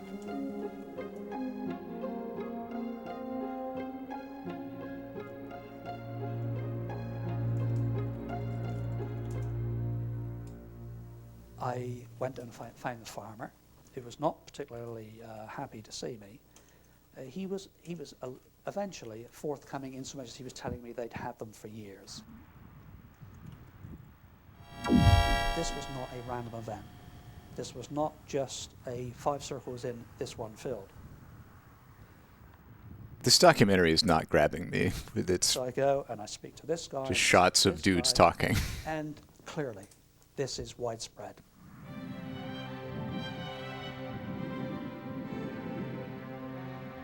Also, I love they're squishing Somebody the 4:3 video to put into a letterbox widescreen format on this 4:3 VHS tape. Oh my God, this is a great Scooby-Doo gang. Because me, They have 2 dogs. was also investigating circles of the same kind, same patterns in his county. And so the 3 of us came together. We very quickly. Hey, 218 bits. Thank you, Alistair. Pilot. This was Busty Taylor. In 1986, I met Colin Andrews, and we were all together checking into the. Ooh, Busty Taylor. Sounds like a foxy lady, and yet it is not. 1 hour, 2 hours from the actual moment of discovery, we were there. Following Mr. Hall from Corehampton Down Farm and Pat to the site of a formation of 3 circles in a field of winter barley. You're still feeling the excitement from the farmer. I mean, he's just gone home, made a phone call to us, come back out, he's still out of breath, and this is exactly as he found it. So the single track in there now is yours last night? There into the centre and back again was mine. I just walked out I wasn't thinking, I just thought, I don't know, bloody deer have been here, and I just walked out there. Jace won bingo? Well, way to go, Jace. Let's... So I retreated hastily. And Congrats on I'm looking at a farmer who's not knowing where to go. winning bingo, 1,000 points. Very excited. Granted. If you've seen it, you know, I mean, how many more? I am making a poll. Are they the same as mine? Do you want to move on to the next tape, or do you want to hold out in hopes that something will maybe happen? This guy's, you know, he's buzzing. And we would go out there with farmers' permission, and we had a real field day, and we really learned a lot in those early days. And we really This seems like it's made for people who... and patterns. It's made for the people who appear in the video. Like, we're not getting any real information that would help us as uninitiated viewers know what the hell they're talking about. Underneath this flare here, They're just excited about circles. then you have a tightening clockwise swirling pattern at this point, counterclockwise here at this point, and clockwise center. Absolutely incredible. Very, very pretty. All right, the bricks are being hit on Crop Circle's Quest for Truth. We have, I think there's at least one alien tape we have left that isn't Crop Circle's Quest for Truth. We will get to that at some point. For now, though, let me see what's up next.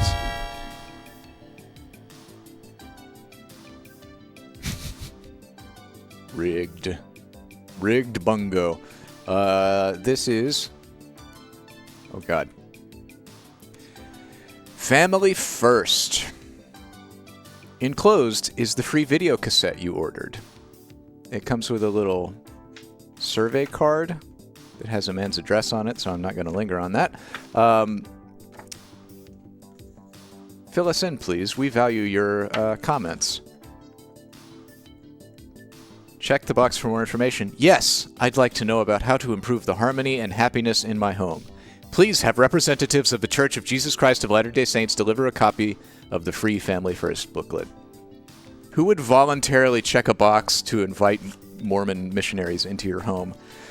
This is Family First, a free video cassette from the Church of Jesus Christ of Latter-day Saints, Salt Lake City, Utah. How can you build a better relationship with your family? This tape reveals a very helpful answer. Having a weekly family home evening.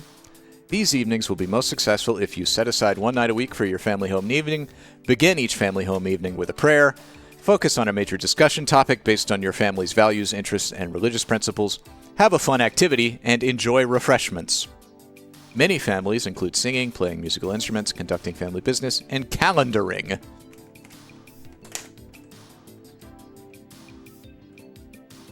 Calendaring. Some family home evenings can center around playing games, learning new skills, going out together. This tape contains helps, hints, and proven ideas for calendaring. Or perhaps not. Oh, the tracking.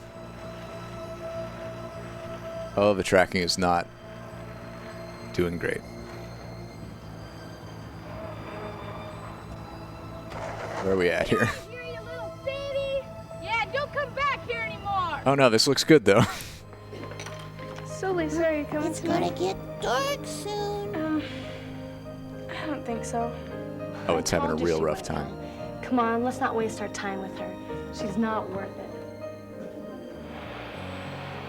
You wanted to see me? Yeah. I might as well get right to the point, Joe. That promotion that we promised you, you deserve it, but they gave it to somebody else.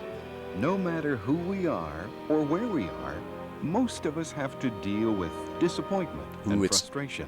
It's getting better. It's getting better. Hell yeah. Each of us needs a place where we can go to find encouragement. This is from 1992, which I think is going to be its redeeming value. We can go to find the greatest love and refuge from the world, should and can be in our own homes, with our own families.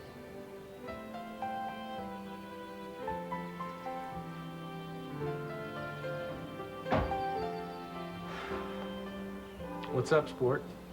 Looks like you've had a rough day. Yeah. Well, me too.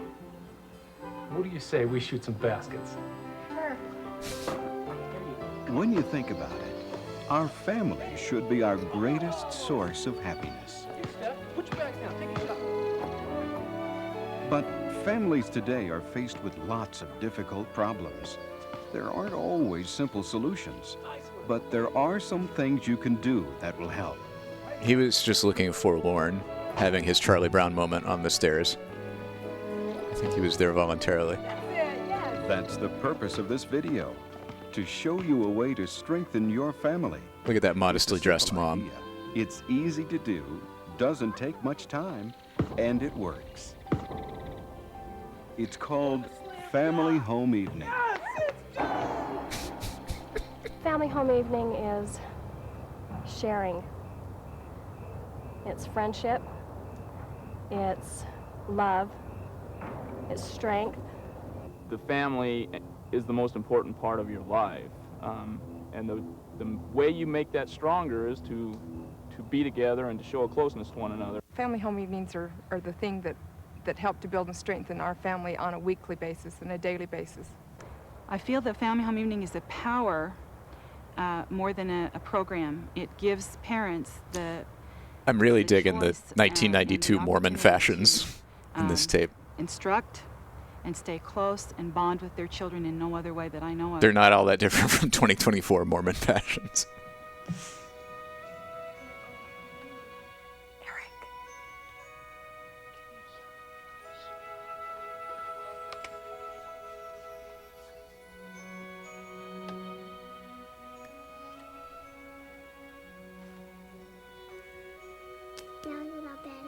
Home is a place where we can go for comfort and understanding. Scarves are too worldly, I think. It's a place where children can be Scarves are immodest. and encouraged to reach their fullest potential. Good job. Home is our first school, our first church. And hope that we... It's where we learn about responsibility and kindness. Come on, Adam, let's go. Yes.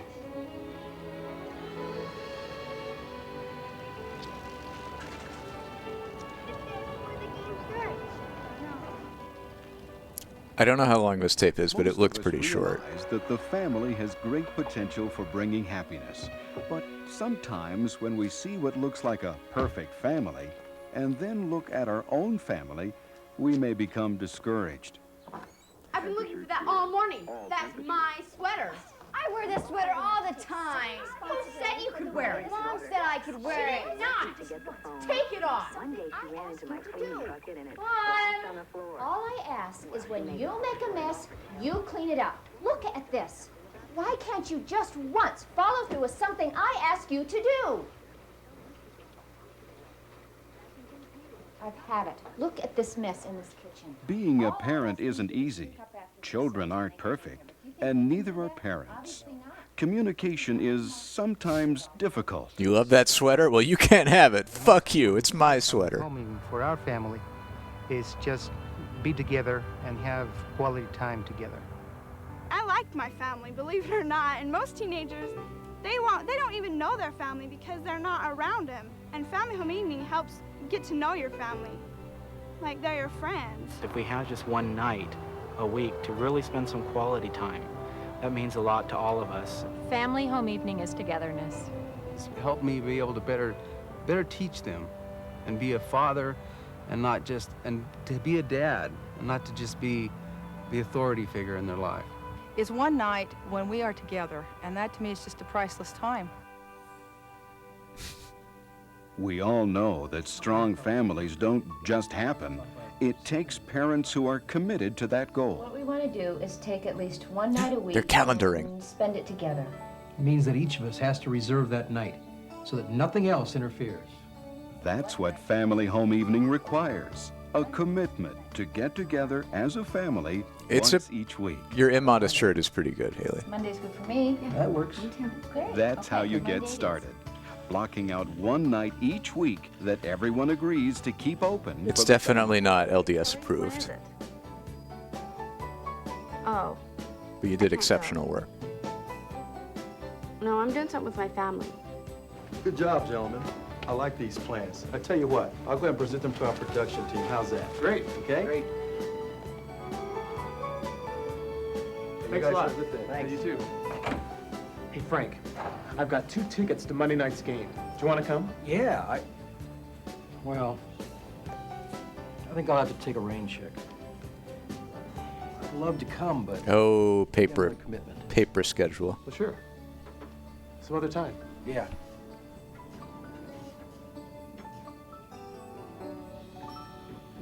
Found them. Oh, no. I thought we could play Chinese checkers. Huh? With playoffs? Hey, I was thinking of going outside on a trampoline. Oh, I love trampoline. Oh, I don't know. You know, that's not for Howdy, everyone. howdy. What about your mother and I? We're watching a promotional tape from the Mormon Church from 1992 Let's at the take a moment. vote. Huh? Everyone that wants to play Chinese checkers, raise your hand. Oh, the most boring dad imaginable. He's so well cast. You just have to decide as a family what it is you want to do. What you do isn't so important. Jump on our giant trampoline in unison. That you do it together. Why is there a fish bowl of fruit on the coffee table? Is that a decorative banana, or is someone going to eat that? Spending time together, sharing interests. That's what a weekly family... I will leave it up to Haley as to whether she wants to show off her immodest shirt on this stream. Whoa, good. Does this look good, Dad? Yeah, it's looking Still like this. Gotta make a card. What does it say? Get well, Grandma. Oh, it's so sweet. Oh, I love it. Thank you. Ooh, what have we here? Whether it's developing our family or just building family unity, those are probably the 2 most important things that I've found from having family unity. We get together, we talk about some of the problems maybe that they're having, and we might give them suggestions, and we go through scriptures, and what it does, it recharges them. This is an important opportunity to find out how your children really feel about things. Family home evening is just a time where we all get together and just have fun, just have a great time. Sometimes we'll play games. Sometimes we'll go swimming to the mountains, picnicking. And then sometimes we'll sit down and have a real serious family discussion, which is real beneficial for me as a father. Yeah, Mormons don't do caffeine. Nice. Jared, can you think of something nice that Parker does? He plays football with me. Plays football with you. Nathan, do you have a question? I mean, I guess some people can do All right, it, who knows what Parker's favorite color but I think culturally it's still very much a thing not to do it. Purple, that's right. Let's have another question. At least from like Who knows ex-Mormon favorite TikTok influencers that I've heard from Best lately. Family learning times together will come from discussions of mutual interest or concern. It's helpful when you can create an atmosphere where opinions and feelings can be expressed openly. So As long as they're modest and appropriate opinions. started going through it, and there was a little sandwich, little baggie in there that's plastic and clear. So I took it out and I looked at it and I said, Matt, what are you doing with these herbs? And they weren't herbs. So, What were they? It's probably pot. At least that'd be my guess, if it looked like herbs. Pot? yeah. And how do you know what it looks like? It doesn't really look like herbs. Kind of all over school. I had a friend just get kicked out for it, so... What do you do when your friends approach you with pot? I just tell them no. They're cool about it. Well, and what's Matt doing? Sorry, everyone's always approaching their friends For family home evening, at we're school, going to be talking about developing a faith in Christ.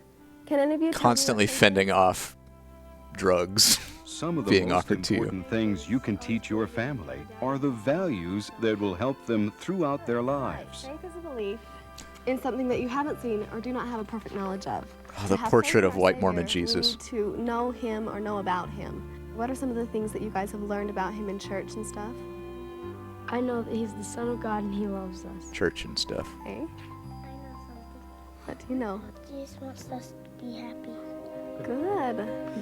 There are many ways that we can get to know our Savior, and we can pray and we can do a lot of things to get to know Him, but one of the main things we can do is to read the Scriptures.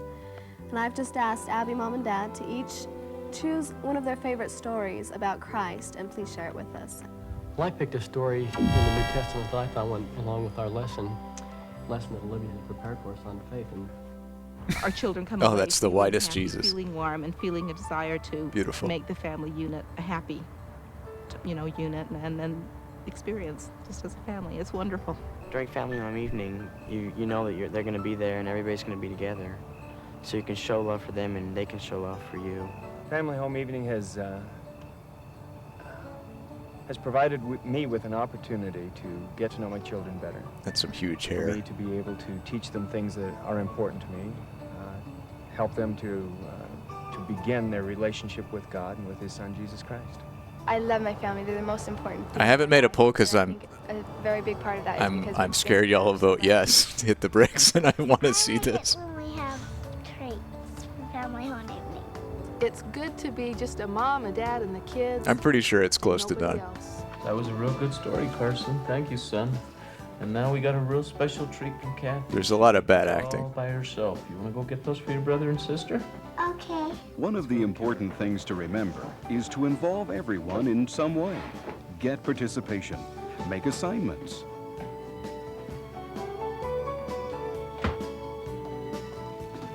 Great. It's a short tape, don't worry.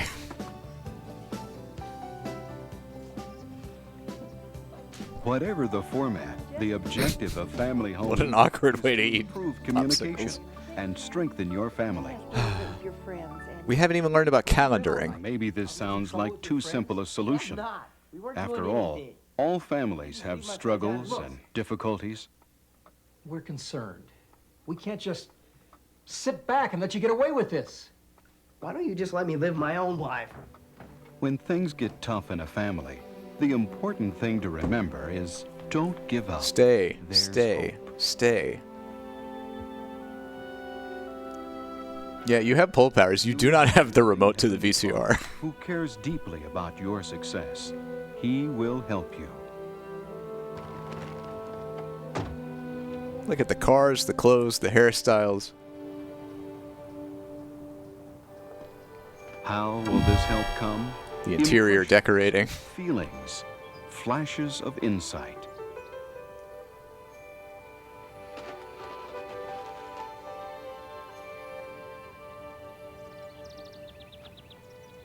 Need some help?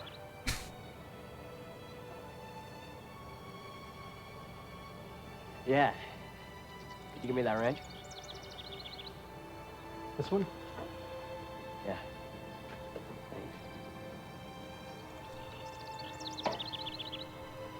Oh, sniped. Herbie. I'm sorry Herbie. about last night.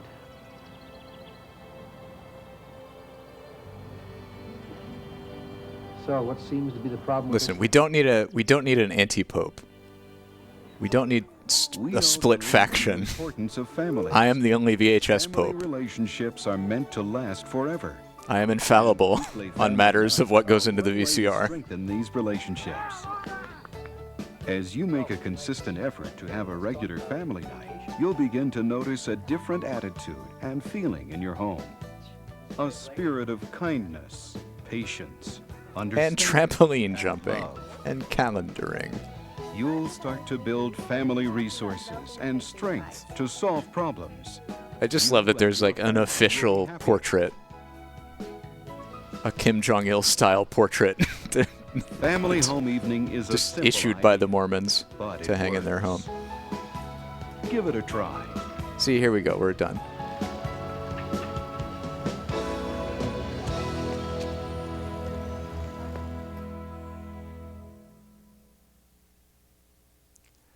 By copyright corporation of the President of the Church of Jesus Christ of Latter-day Saints. Okay. How do you feel about Family First?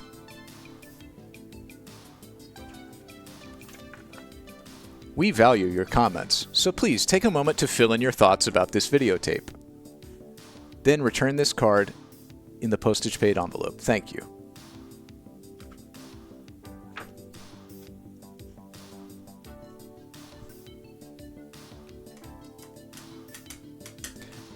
Honestly, I was expecting it to be a proselytizing tape for non-Mormons to try and make them Mormon, but it was more for Mormons to get their fucking families to stop being so dysfunctional. How can you call yourself a good Mormon if you don't have weekly calendaring and trampoline time with your family? Anyway, it's full of things. Oh boy, 1,000 bits from Jess. We need horny Peter Gabriel to balance out whatever that was. I will give you Steam. I will do it. Thank you, thank you.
It's funny that, like, I didn't know anything about Peter Gabriel until this video, and it's gone from being like a meme thing to me actually really starting to like and appreciate the work of Peter Gabriel. But I think ultimately, like, the trend is that Peter Gabriel's Steam is becoming my least favorite Peter Gabriel song of all time. Because I hear it so much. It's the best music video, though.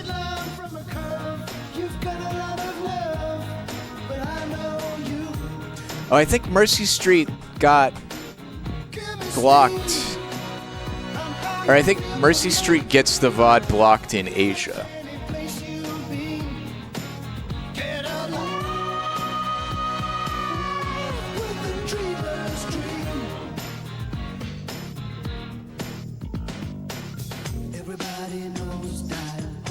Oh, I don't think it's a bad song. I think Like all Peter Gabriel songs, there's something great about it.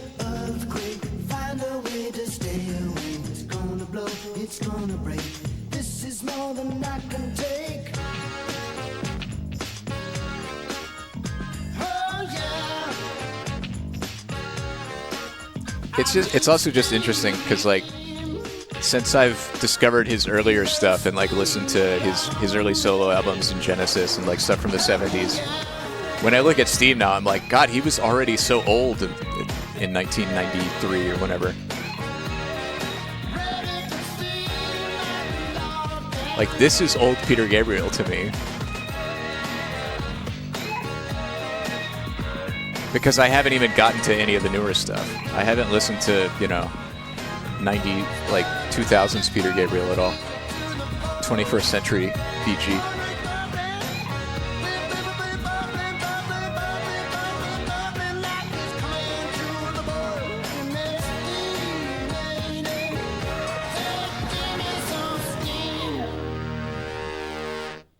Thank you, Jess.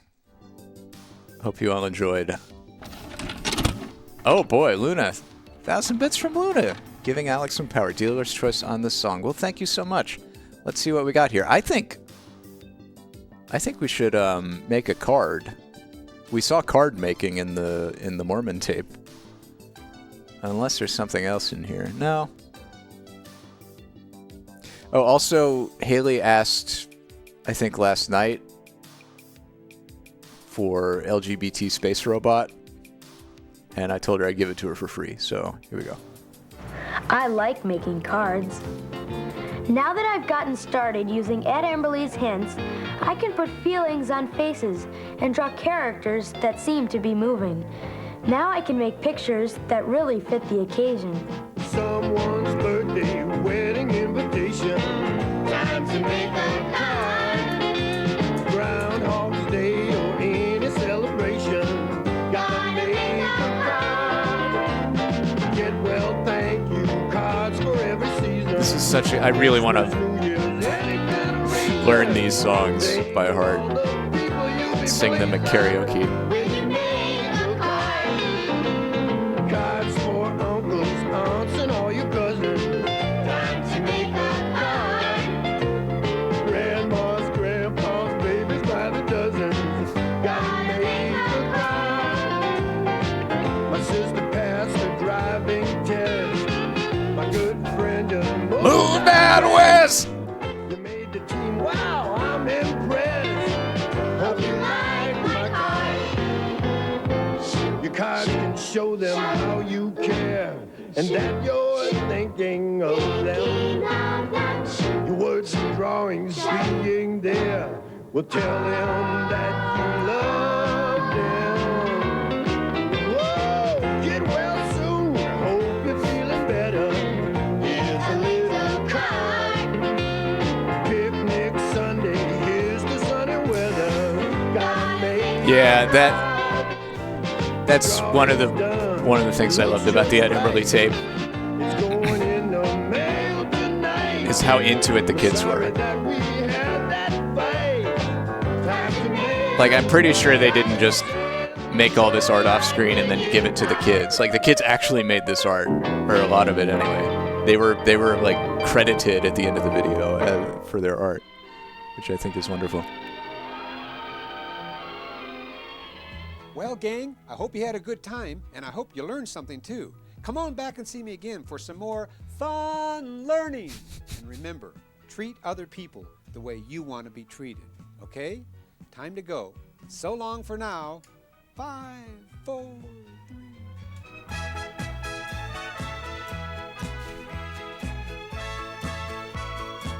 What a guy. What a message.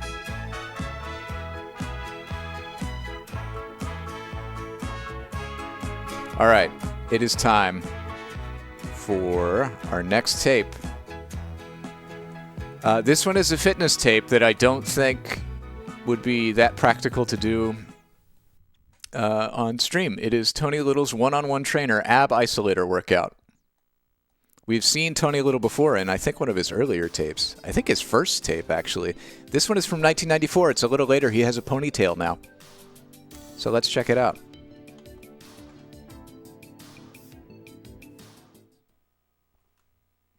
it's time. Tony Little's Ab Isolator workout video provides the ultimate abdominal workout. Tony's workout, used in conjunction with the Ab Isolator, which we don't have, delivers a targeted and highly effective abdominal workout for great results fast. Exercise host Tony Little is a certified personal fitness trainer, a certified physical fitness specialist, and a former national bodybuilding champion. His one-on-one training methods and exercise techniques are knowledgeable and easy to follow. Best of all, his personal approach keeps you motivated and on track. As Tony says, you'll never need another abdominal product to achieve the firmer, tighter stomach you want.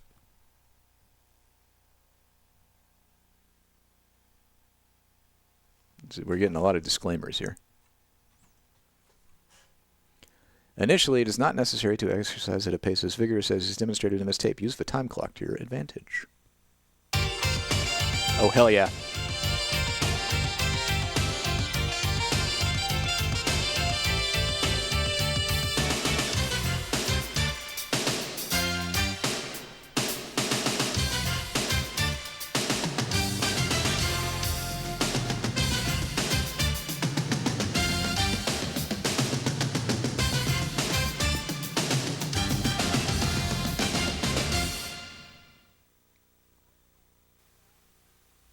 Hello and welcome to your Ab Isolator workout. Edmonton win. An Ab Isolator, it's probably the newest, Are they doing best, hockey and now? Definitely the only abdominal piece of exercise equipment I have ever endorsed because it simply locks you on target and protects your back. In this video, I'm going to educate you on perfect exercise technique. I'm going to motivate you in a one-on-one trainer fashion so that you get results quicker than you ever have. And then I'm going to guarantee the results because you were educated, motivated, and that makes a difference in the world. The 5 components of total fitness, wellness, and weight loss are: You are motivated, Number and 2, that makes the difference in the world. cardiovascular endurance. Number 4, An flexibility. inspiring quote from Tony Little. 5 is body Half composition, screamed. which is a lot of you are here for today, and that's your muscle to fat ratio. We're going to work on the abdominal area only, as well as the back because of the balance of the foundation. I'm kind of surprised that a workout tape from the 90s is acknowledging any other reason to work out, any other aspects of physical fitness besides muscle to fat ratio. Or less per exercise. Oh my God, she's sliding across the floor. Abdominal curls where you will go a full minute. The crunch conveyor belt. Intermediate level, you will go 60 seconds per exercise at your own pace. I'm glad to see Tony still has his silly time indicators. Advance is 90 This is what every progress bar at your own in an pace, application should look like. Or 3 minutes at the advanced on the When I install a Windows update, it should show me a lady doing crunches sliding across the When screen. do you know that you need to advance to your next exercise level? Well, you advance to the next exercise level when your current time level of intensity or weight resistance. It would be a good progress bar graphic for That's when you advance. various You need to things on challenge stream. yourself, folks. The more you challenge yourself, the more results you get. The frequency of your workout. Here is your workout schedule. Sunday, you're off. Monday, the Ab Isolator. Tuesday, the Ab Isolator in 15 to 30 minutes of cardiovascular exercise, low impact or non-impact. Wednesday, the Ab Isolator workout. Thursday, the Ab Isolator workout in 15 to 30 minutes of cardiovascular exercise. Friday, the Ab Isolator workout. And Saturday is your choice of 15 to 30 minutes of cardiovascular exercise only. And I suggest In you this do it because it economy, ramps your metabolism that up schedule. and causes you to keep burning more calories and keep getting in better condition. All right? Variety. It is very important for you to understand I have a lot of videos on the market, and the reason I do is because I want to teach you different like money. exercises, and I want your body not to adapt to the exercises, but to keep changing. So variety is very important. On this program, you can use the Ab Isolator on my target training videos, on my fat-free videos, on any of the videos I put out, because this apparatus actually locks you in place for any of the existing exercises that we've done for your abdominal area. The beginner level on this program is only 3 minutes a day. Less talking, more fitness video music, please, Tony. Level is only 11.5 minutes a day. Exercise technique is the key. We're now going to go to exercise technique demonstrations where I'm going to educate you on muscle groups, I'm going to educate you on perfect body alignment, and I'm going to educate you on how to use the Ab Isolator to give you the results you deserve.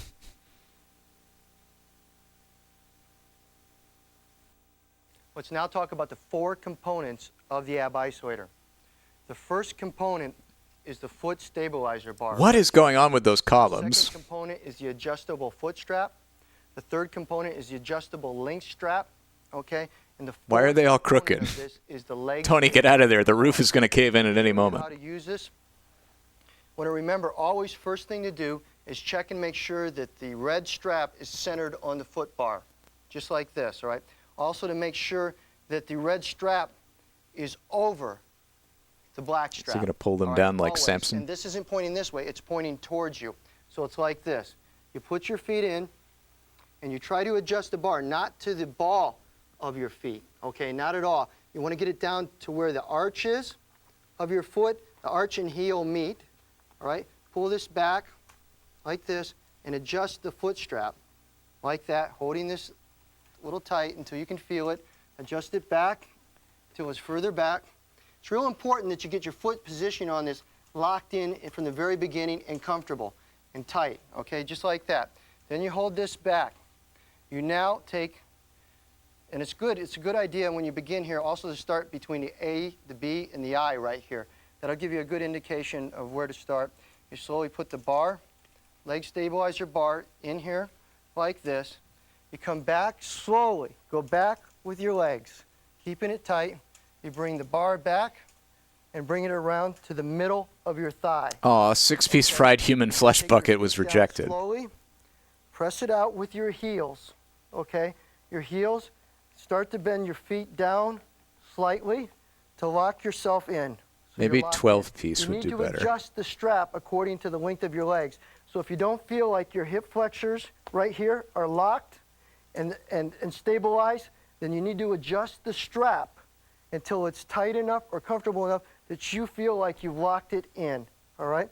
So that when you do this movement, nothing should move here, all right? Also, engaging your resistance in the beginning on this. Why did I want this? But if you're a beginner, I absolutely don't. Going up like this, what you can do is you can put it up higher. Are there little fingers in there to tickle the feet? The more it will help you move, all right? So beginner is higher. You get lower, it locks it down more for the advanced or intermediate levels. So you never go all the way down to the crotch, all right? You can stay a little bit above that for the locking position, never down all the way. I'll show you the movement again. Never go all the way down to the crotch with Tony Little. Down. Feet should not be pointed all the way down like that, but should be locked in like that. And then it just locks you. You squeeze it up, and it isolates the abdominal muscles, all right?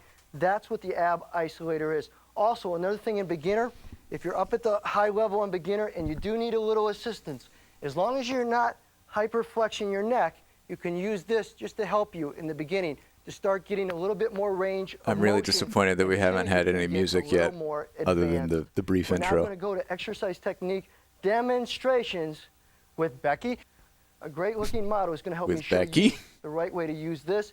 And our first exercise is abdominal curls. Good to know she's a great-looking model. Thank you, Tony. I'd now like to introduce you to Becky. Becky, come on up. Ah! Why is he yelling at her? Becky has great abs, great body. She takes care of herself, and it's very evident. You can help me show him the right way to do this? Sure am. I hope so. Ah, Tony, I don't like your vibe here. Slowly get down, slowly down on the floor. Remember, it's also proper that whenever you get down on the floor, you try to brace yourself as you get down. Slowly get down. Show me how, in a brace position, abs tight, how you would normally do a regular abdominal curl, because I want to show you the advantage of ab isolator. Go ahead. Okay. Do it quicker. You can get into the movement. You can do it. Okay. Now watch as she does it. Go ahead and do it again. Okay. Her legs move a little bit, right? You have a tendency to feel like these aren't secure. Yeah. Okay. Now let's do a leg raise. I just want to make a point. Okay. Slowly like this. I just want to make a point while touching your legs. Reverse torso curl. Come up like you would normally do. Now she's doing it the other way. We need it to go this way. Okay. Go this way. Just like that. Keep doing it. Do what you would do with the leg raise. See, she doesn't even know what a leg raise is. That's why I'm a great personal trainer. And she's got great abs, all right? What we slowly do is you want to come back like this, just with the lower body. Okay, go ahead. Okay, but I want you to notice something right here. Mike, come in close on this. See this right here? Go ahead and do it again. Her lower body is moving. And all we want to work is the rectus abdominis muscles or transverse abdominis right here. So now, we go ahead and we take the This ab feels a little uncomfortable. Like, again, remember that the I feel like there needs to be an on-set intimacy coordinator to police Tony take Little. this out for right now, just to get them. Put your feet in here. Oops, I did it wrong. Don't get me. It's okay. Okay, put your feet right in here. Get them up to the heel. Remember, not the ball of the foot, but the heel. Slowly tighten this a little bit more. You can do this bare feet or with shoes, whatever you want to do here. You just have to lock it down a little bit more. Take the strap up. Does that feel like it's on your heel or in your arch area? Okay. What you do now is take this, put the stabilizer bar, the leg stabilizer bar. You can turn it in like this, bring your legs back to you, grab the bar, okay, turn it just like that. Okay, now take it back down slowly, always slowly. Put your heels down and try to lock your feet in, okay? You feel that? Does it lock it? Okay, Pull us up. Do the abdominal curl one more time. Nothing is moving. She's isolating just the rectus abdominis area. So I'm going to show you the first exercise is abdominal curls. We're going to work from the breastbone to the pubic bone. It's your rectus abdominis. Come over here. Show her abs, man. She's got great abs. This is what we're working right here. Rectus abdominis, transverse abdominis, and go ahead. Come up. Tony loves to touch and yell. When you do these, ladies and gentlemen, take a look at her neck. That she looks up to the ceiling and she never flexes her neck. Just sudden, unexpected outbursts. Sore neck in the beginning. Here's what you do: take and close your hands together. Put your chin into your hands, and now go up and down. It seems like y'all are ready to hit the bricks on Tony Little. You can modify it if your neck starts to get sore. She's working again her midsection. This is abdominal curls. Our next exercise, this beautiful lady is going to show you how to do is reverse torso curl. Take a look at your muscles. Ooh, we got a diagram though.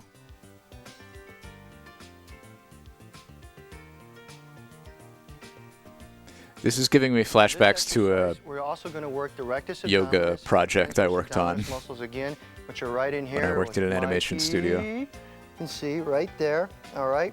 That's the area we're going to work. We're going to slowly. There were a lot of Interesting thing, 3D remember, renders also of keep it locked, keep it the smooth human motion. musculature Remember about this particular ab isolator, that I had to deal with curve in your making back, and it keeps work. it flush, so it does protect your back. Want to do a reverse torso curl. All right, y'all ready for the next tape? Becky, as you can go ahead and put your hands to the side, not quite under your hips, but just around the side, and come up, squeeze it right there, and down. Very short movement. I'll show you the way not to do it, and I'll show you the way to do it. This would be not the way to do it, okay? Because you're wrecking your back that way, all right? All right, Tony. We get you. This was Tony Little's one-on-one trainer ab isolator workout. Satisfaction guaranteed. I hope you're satisfied. Let's grab the next tape up, which is going to be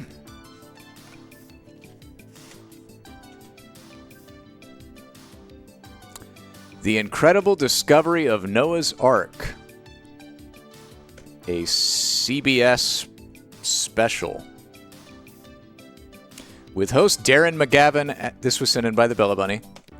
With host Darren McGavin as your guide, The Incredible Discovery of Noah's Ark takes you on a quest to determine if the existence of Noah's Ark is fact or fiction, the stuff of history, or a legend from antiquity. Complemented by an array of accomplished scientists, respected scholars, and noted historians, this often provocative investigation uncovers new information about sightings of the Ark, closely examines the historical evidence of a universal flood, and produces several eyewitness accounts of the Ark's hidden location in a volcanic peak in Iran or in the biblical location of Mount Ararat. Combining thrilling investigative reporting with thoughtful exploration of faith, myth, and long-held legend, The Incredible Discovery of Noah's Ark sets sail on a journey, like a boat, get it, on a journey into mystery, shrouded by the mists of time, seeking to resolve questions that have fascinated the mind of man throughout recorded history. This is a new intro, hell yeah.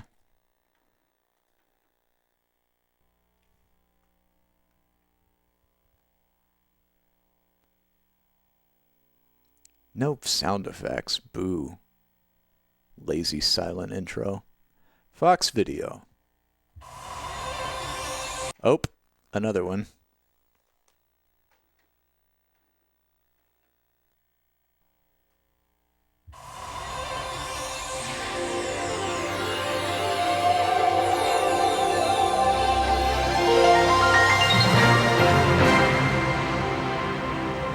That's really good. For those who don't know, I collect the intro graphics took us right up the side of the from mountain, VHS and tapes we were now. going around rocks and above cliffs and below cliffs. It was like a trail. And I'm tired and I'm winded. When are we going to see the Ark? And then all of a sudden you look down and here's this huge, awesome ship sitting below you in this fog. You know, it's almost like you picture a dream. And there it is. In 1959, we were flying jet fighters over Mount Ararat when we spotted what was said to be Noah's Ark. It appeared to be a barge-like structure, a large boxcar type design. It definitely appeared to be man-made. Be your swing hammer. For 3 days, we looked along the mountain ledge that was covered with ice and rocks. One time I was hitting a layer of ice with my axe when I heard a hollow echo. We dug and made a hole big enough to crawl through. Inside, we noticed the walls and the floor were not stones or dirt, but made from wood. It was not a cave at all. We knew then that we had found the Ark. High on a mountaintop in eastern Turkey, hidden beneath an icy glacier, is an important link to our distant past. Reports say it is a 5,000-year-old wooden ship with stalls and cages on board. Tonight, from actual eyewitnesses, you will discover for the first time the real truth behind the age-old legend of Noah's Ark. You will witness never-before-seen aerial photos and satellite images that provide amazing new proof about the mystery that lies high atop Mount Ararat. You will hear fascinating eyewitness accounts from people who themselves have seen and photographed the ancient ship. By the end of this program, we'll know for the first time answers to questions this historians for thousands of years. is giving me similar vibes. Be true. Is this Noah's Ark? Similar, like, fabricated hoax that the producers were in on vibes as the Jonathan Frakes Alien Autopsy special. Is there any proof that a massive worldwide flood really happened, as the Bible claims? What new findings does modern technology, from satellite photography to the laboratory, offer in our quest of the Ark? How did Noah build his great boat? And what was it like for him and his family to face the greatest catastrophe the world has ever known? Who is this man? Who are these people who say they've Darren actually McGavin? seen the Ark of Noah? What photographic evidence or other proof do they have to back up their claims? Stay with us for a front row seat to the amazing first-hand discovery of the fabled Noah's Ark. I'm Darren McGavin, inviting you to take part in perhaps solving the greatest and most intriguing mystery since the beginning of mankind. Yep, Darren McGavin. That's his name. The incredible... I love that title sequence, though. Created... Oh, my God. The 3D text. The 3D text in 1993. Bill Cornford.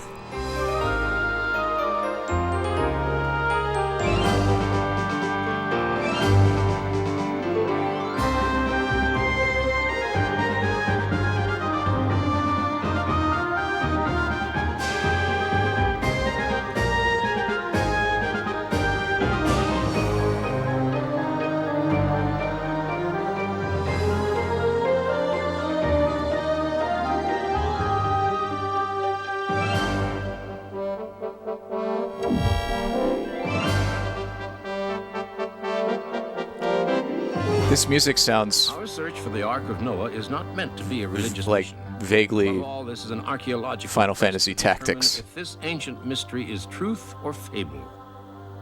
Ultimately, our quest is to find the Ark. John Cornford? Oh, Cornelius. Bullshit. The Ark is probably the best known and most debated religious artifact in the world.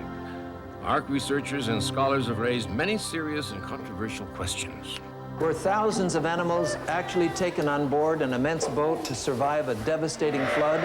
How could one boat, even an immense one, shelter all the species of the animals in the world today? Perhaps because it was an allegory. And fed all of those animals at sea during that entire year.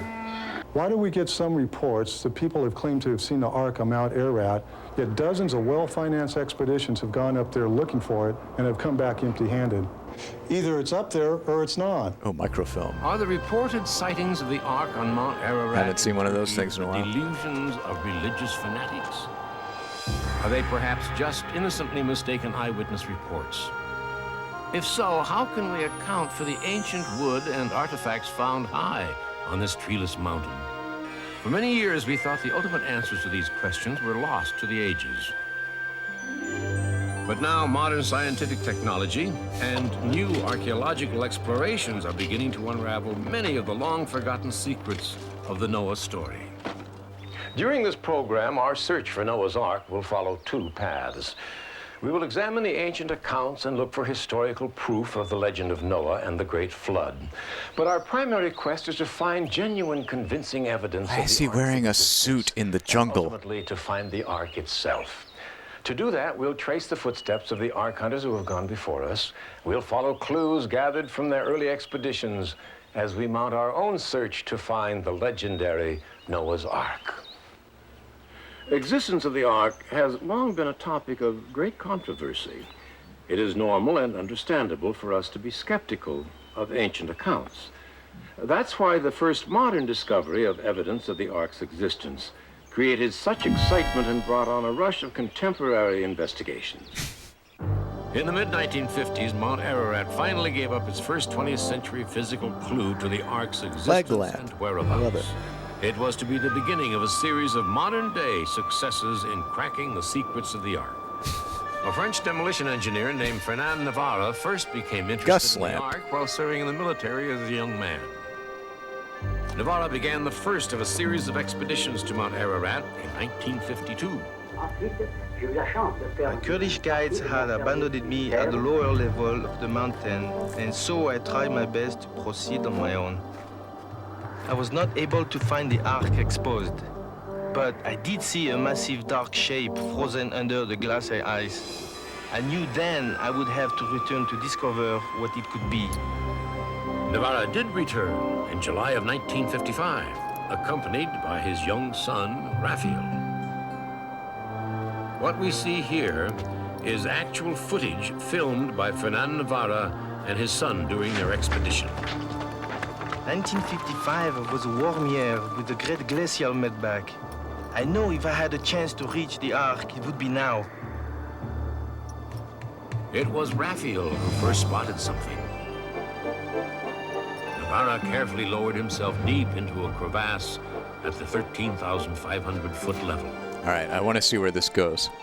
The wood was easy to see, but was frozen into the ice. Still then, Is there going to be convincing photographic evidence?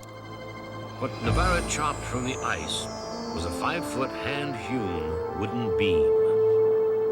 I had dreamed of this. Raphael and I were excited like it was Christmas time. I tried to carry it down the mountain across my pack. It was very heavy. I could not keep my balance.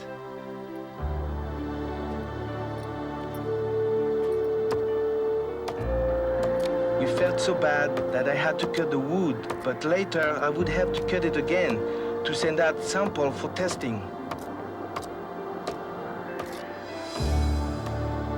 A proud moment and fulfillment of a long-held wish. But was this actually wood from Noah's Ark? It was determined that the type of wood Navarra found does not grow near Mount Ararat. As a matter of fact, there's not a forest within 300 miles of the mountain. Navarra himself had the hand-hewn wood that he had found tested in 3 different laboratories. He was told that its age was around 5,000 years, clearly in line with the biblical account of the flood. The scientific test proved beyond question that something very old, something very mysterious was definitely on Mount Ararat. Fernand Navarra's exciting discovery had opened the door to a new generation of Ark hunters. Much of what we commonly know about the story of Noah comes from the book of Genesis in the Bible. Our investigation of the mysteries surrounding Noah's Ark shall begin with a simple question. Why would God destroy the world and nearly every person and every animal in it? The answer, according to the Bible, is that God saw great wickedness within his earthly creation. The Bible says God decided to destroy the living things of the world because man was living in corruption. Whatever other sins that ancient man was guilty of, the archaeological records demonstrate he was an incredibly violent species. Well, certainly violence has always been a part of man's ways. Both ancient Greek and Hebrew writings indicate there was a great deal of corruption and brutality among the people of Earth. There were many murders. Human life was cheap indeed. Oh.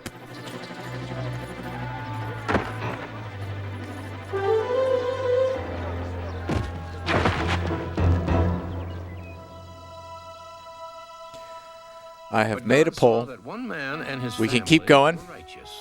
The man who was called This is a longer program, a 93-minute program. Directly to Noah, saying, "I am going to put an end to all people." We're getting some like filled with violence because of hilariously violent will destroy them with the earth. skits now. We're getting historical reenactment of Bible scenes. That's new. The Bible tells us quite a bit about Noah. You don't want to stick around for that?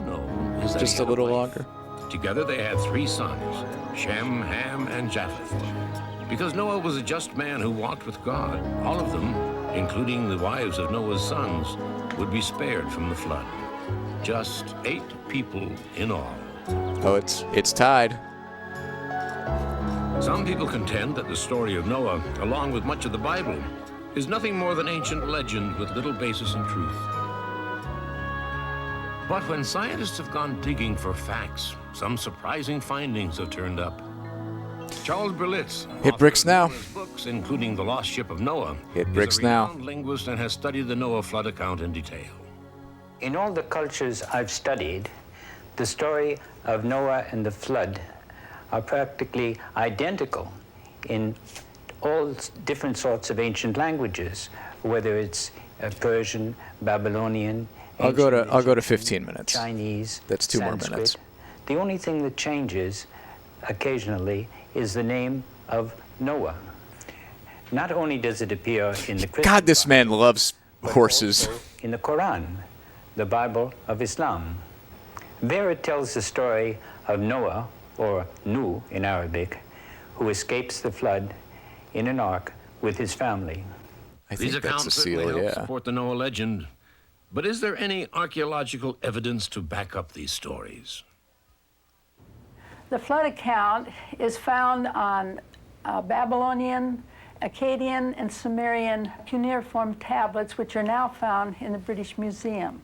There are accounts of the flood found in individual Chinese characters. Now, these Chinese characters really date back a long time.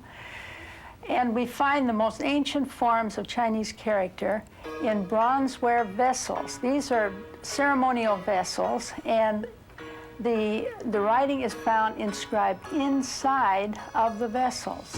So the naysayers to the contrary, we do find What historical did they evidence say, of though? both Noah and the flood. 272 mentionings, to be exact, in every civilization and culture around the world, including the Aztec and Inca cultures the Spanish found in the New World. Our continuing quest for Noah's Ark centers on this totally treeless volcanic peak which borders on Iran and the former Soviet Empire. Okay, well, that's going to keep going for a while.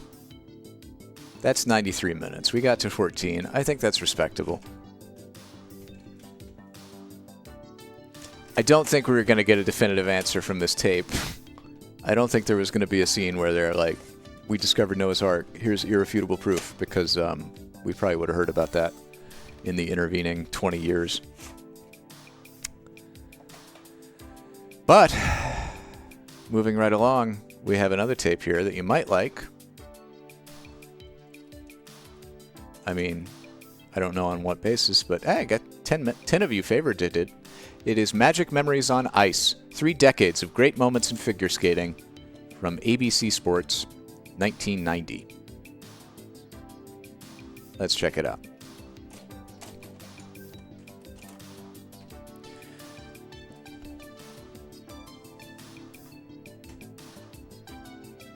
I have no... What is a bannock?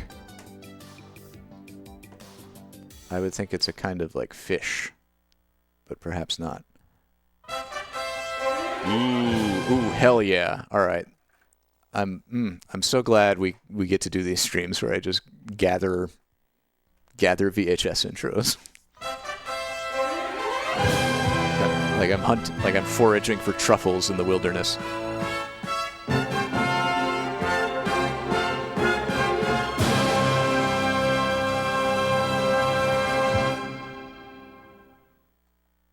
Available now. CBS Fox Video Promos. Sports presents a collection of the best from the ABC Oh my God, Sports hell Home yeah. Video Library. This is very 1990. Own 30 years of ABC Sports at Indy. Are those the bricks? See the stories of racing's greatest drivers and incredible camera angles in Live and Drive the Indy 500. Spanning over 100 years, you can relive the stories of the only 11 horses ever to have won all 3 legs of the Triple Crown. I really like this song. It reminds me of Zeta Gundam. Of the Triple Crown. Like, I want some mobile suit battles The set to golden this music. moments and the excitement of the 1988 Oh, Calgary Frosty Winter Flip is Games great. in the official 1988 Calgary Winter Olympics video. Travel around the globe with legendary golfer Jack Nicklaus. Play the most challenging holes in the world, and Jack Nicklaus shows you the greatest 18 holes of major championship golf. Get in and out of trouble with Chichi Rodriguez in a home. Oh my God, my granddaddy golfed with Chichi Rodriguez's brother, Jesus. With Chichi's bag of tricks. I saw Chichi Rodriguez too. Sports expert commentator Bo Burton helps you throw At my friend's birthday party. He was doing like easy to follow instructions. golf tricks. Score more with Nelson Bo Burton Jr. Make Monday Night Football a permanent part of your life. Celebrate 20 years of the greatest players and the This most is a great colorful promo. announcers as ABC Sports celebrates 20 years of Monday Night Football. I didn't know you cared. All of these programs are available now wherever videos are sold.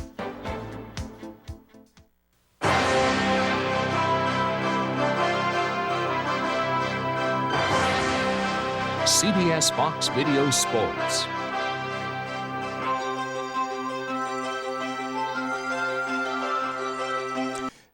Sorry, that's a separate logo now. They're pulling a fast one on me. I am a pack rat about these.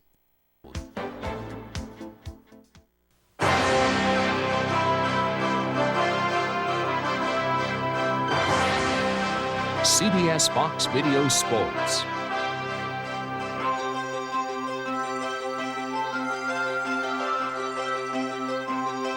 And ABC Sports Home Video Library present Magic Memories on Ice. 3 decades of great Sparkle, sparkle. on ABC Sports. In the next hour, we'll bring back some of those memories. Dick Button. Showing the best, doing their best, under the pressure of national, world, and Olympic competition. Dick Button. But there's more than just skating. Over the years, we've all gotten to know some of the skaters themselves. We've cheered them in moments of triumph.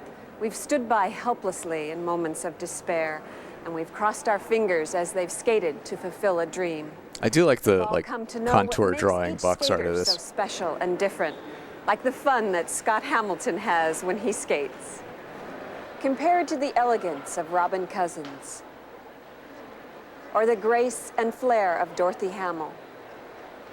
We'll tell their stories and many more. God, that's so much spinning. Part of it all. Why do they have to spin And like it's a that? wonderful chance to see how the sport has changed, how each skater has left their mark, many of them leaving the sport different and better just because they were in it. Let's take a look back now at one of the early masters of the fine art of figure skating, Gillis Grafström. The figures we see today are descended from these, and no one was better than Sweden's Grafström at these intricate, inventive designs. 3 times during the 20s, he won the Olympic gold medal. He was a skater of elegance and craftsmanship. Figure skating in a necktie. It's great. From Norway, she tiptoed into our hearts. Her name was Sonja Hennig. She dared to try the same jumps as the men, and that wasn't all. She shortened skirts, switched to white boots, and won 10 world titles and 3 Olympic golds. The Olympic Games of 1948, San Moritz. The man on the ice. Oh, it worked. Dick Button. No American skater had it's Dick Button. Gold medal until this day. Dick would be the first. He also would be the first ever to land a double axel in competition. And what a time to do it. In his hometown of Englewood, New Jersey, thousands of people welcomed Dick home. Dick recorded all kinds of firsts during his career. He was the first man to perform a camel spin and later invented the flying camel. Then in the 1952 Olympics, he took men's skating another giant leap forward, landing the first triple jump ever. His performance made him the first American skater to win a second Olympic gold, an accomplishment that no other American skater has achieved since. But what I loved most was the sheer joy of skating. Natural ice that gave jumps their spring, flowing movements and deep edges, vibrant skies and glorious mountains, all of which lifted my spirits. It does seem really cool to do figure skating in like plein air, outdoors in the Alps. It's so much better than a stadium full of ads. Flair, like in this flying sit spin, jump sit spin.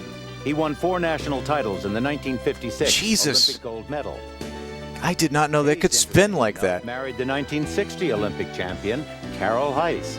He was no doubt as captivated by this beautiful, perky girl next door as the rest of us were. David Jenkins, Hayes' brother, kept it all in the family by winning the men's Olympic gold medal in 1960. David possessed extraordinary athletic ability, infusing his skating with a fine sense of music and choreography. America had dominated single skating since 1948, and David is always a reminder of an end to that era. Right after the 1960 Olympic Games at Squaw Valley, ABC launched Wide World of Sports, and I began traveling the world to cover figure skating with Jim McKay. First stop, the 1962 World Championships. This is Prague, Czechoslovakia, just about 150 miles northwest of Vienna, but a world away in politics because here we're behind the Iron Curtain. This city, however, does not have the bleak look of most Iron Curtain countries. It couldn't have, because this is what its citizens call Golden Prague, one of the oldest and most beautiful of all the capitals of the world. And here on Paris Street are the people of Prague, as curious about us, apparently, as we are about them. But the object of their greatest curiosity was a brother and sister pair, Otto and Maria Jelinek, returning to their birthplace for these championships. The Jelineks had been a wealthy and influential family in Prague, but during the war they were persecuted by the Gestapo, and after the war their property was confiscated. This is kind of cool. I wasn't actually expecting to be this in the middle of the night, this interested in historical figure skating footage. They eventually settled in Canada, where they raised their son and daughter to be skaters. Great skaters. Now here's another unique move coming Yay, up. Canada. Spiral. Leading into it. Watch Otto now. And Axel. And he catches her into a back death spiral. Otto and Maria had been urged not to risk coming back. This was at the height of the Cold War, if you remember. But they took the risk. It was as important for them as it was for the people of Prague, and it's what makes their performance so memorable. 15,000 people applauding as one. Look at the smiles on the faces. A welcome home to Otto and Maria Jelinek. This was Canada's Donald Jackson, poised, waiting, needing a miracle. He was so far behind Czechoslovakia's own Karel Devine. Yet it was a day for miracles. He is going to open his Yeah, I found that sentence kind of confusing too. I'm assuming one of them had a son and one of them had a daughter. Let's see how he does it. Oh, right, because they were kids when they, yeah, Let's see okay. what happens. I was confused too. Here it comes. A beautiful triple Lutz. It's fantastic. You've just seen something that has never happened in world competition before. God, they're still wearing neckties. Never done that maneuver before in the World Championships. Look at the smile on his face as he goes into his final spin. He skated so flawlessly that day that the scores, well, we were flabbergasted. Another 6, 5, 9, a 6, and another 6. I think that's without doubt the greatest number of sixes ever given. Congratulations, Don. Is 6 good? Thank you very much, Dick. I'm glad I could do it for Canada.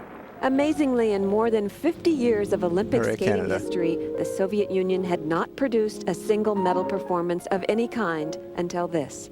1964, Ludmila Belousova and Oleg Protopopov entranced the world and won the gold. February 15th, 1961. It was the blackest day in American skating history. The entire U.S. World Team, 18 skaters as well as officials and coaches, died when a Sabena airline jet crashed in the countryside just outside Brussels. No one survived.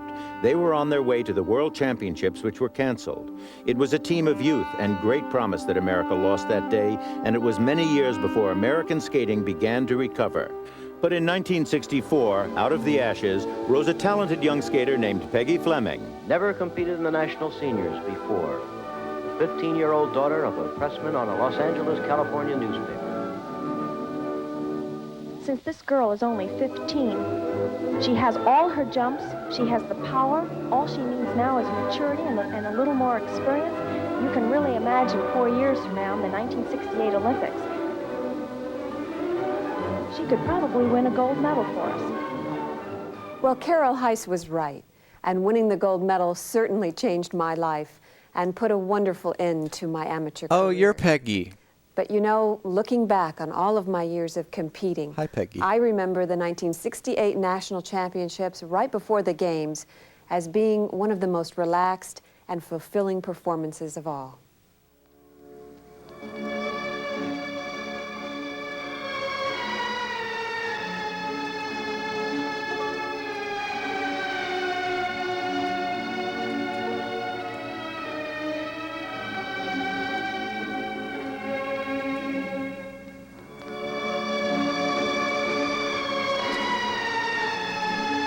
All right. We're at 11 minutes, so here's a poll. We can give it 10 more. I'm kind of enjoying this.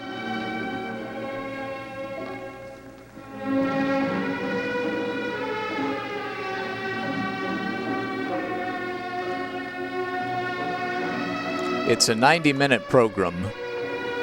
Watch this combination. First a spread eagle. But I could certainly do more than 10. Up into a double axel out of the jump and land in another spread eagle.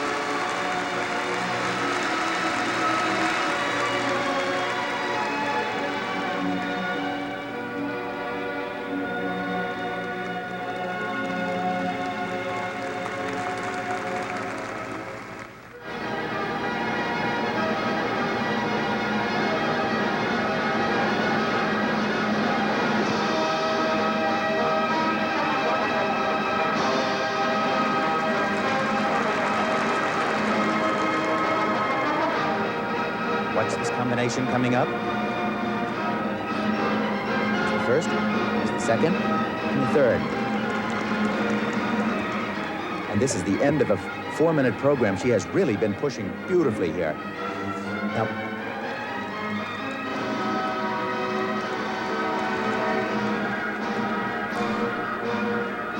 figure skating is very strange. It's so much spinning. How do they not get dizzy? And lose their balance and fall over and throw up all over the ice. And applaud emphatically in Philadelphia for Miss Peggy Fleming. a really beautiful performance. So you know, it's gotta have very strong legs. Personable, lovely. To be able to move that way with such control. To beat, hopefully at Grenoble. Coming up now is the And this was Grenoble. Here at double axel. We've already seen it. All right. Well, I have to take a quick break. I will leave ice skates going, had blossomed into one of the sport's and I'll be right truly back. Be gifted nice. artists, who also possessed the unique ability to excel at the compulsory figures.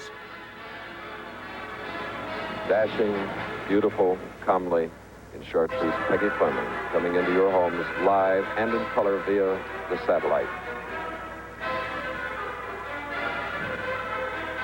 For 5 straight years, she had won the American title, and twice in a row at this point, the world title. She was completely dominating her sport, so much so that even though this was not to be her best performance, she still won the gold medal. The pressure of the Olympics was enormous, and I was relieved it was finally over. It was such a proud moment standing on the podium. For me, skating fulfilled my love for sports, music, and dance. In '64, when they won in Innsbruck, they skated as Belousova and Protopopov. But here in Grenoble, and in our memories as well, they will always be the Protopopovs. The first entire part of their program is extremely balletic, very slow. Very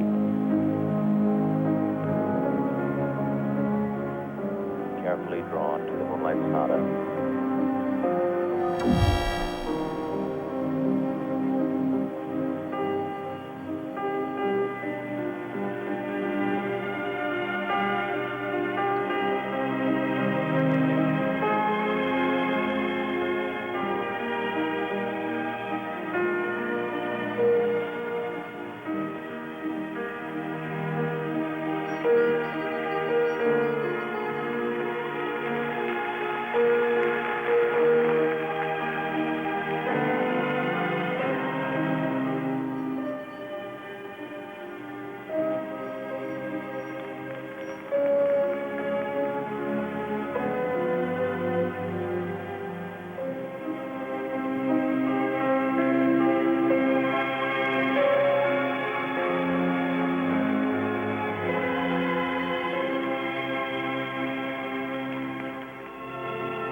Steps down the edge of the ice now.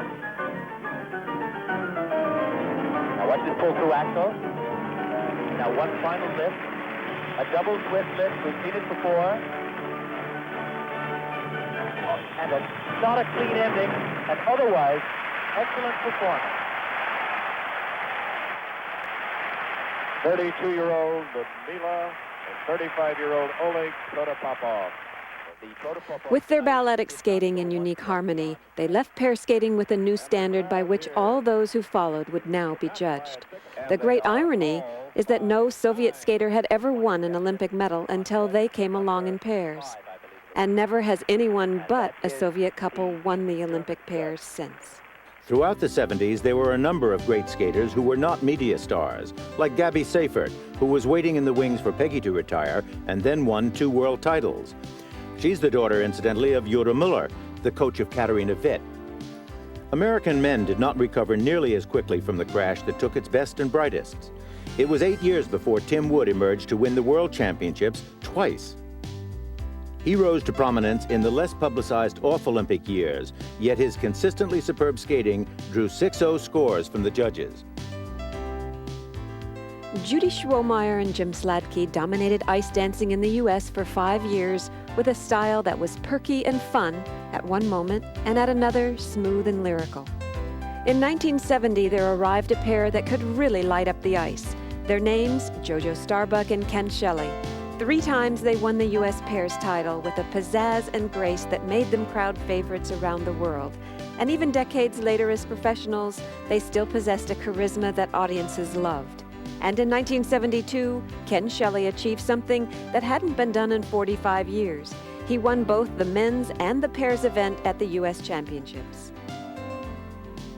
John Misha Petkovich made a mark on skating that far exceeded what you might expect of a skater who won only 1 U.S. title and never a World's. His performances were dynamic, expressive, and notable for the tremendous height of his jumps. And so Petkovich pushed men's skating forward in the early 70s.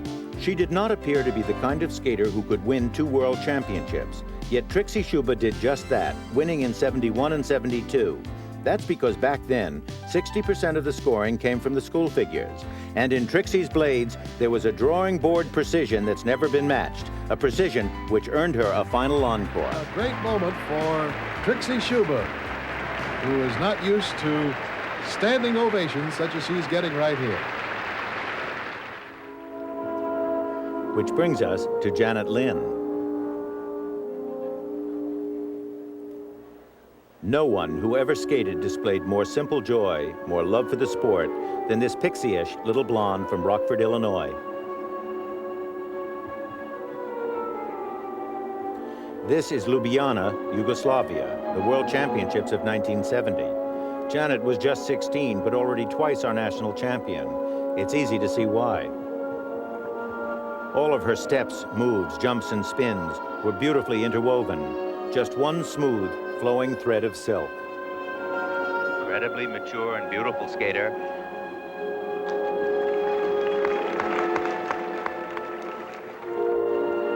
The ease with which she takes these first jumps and axel. Now, double axel.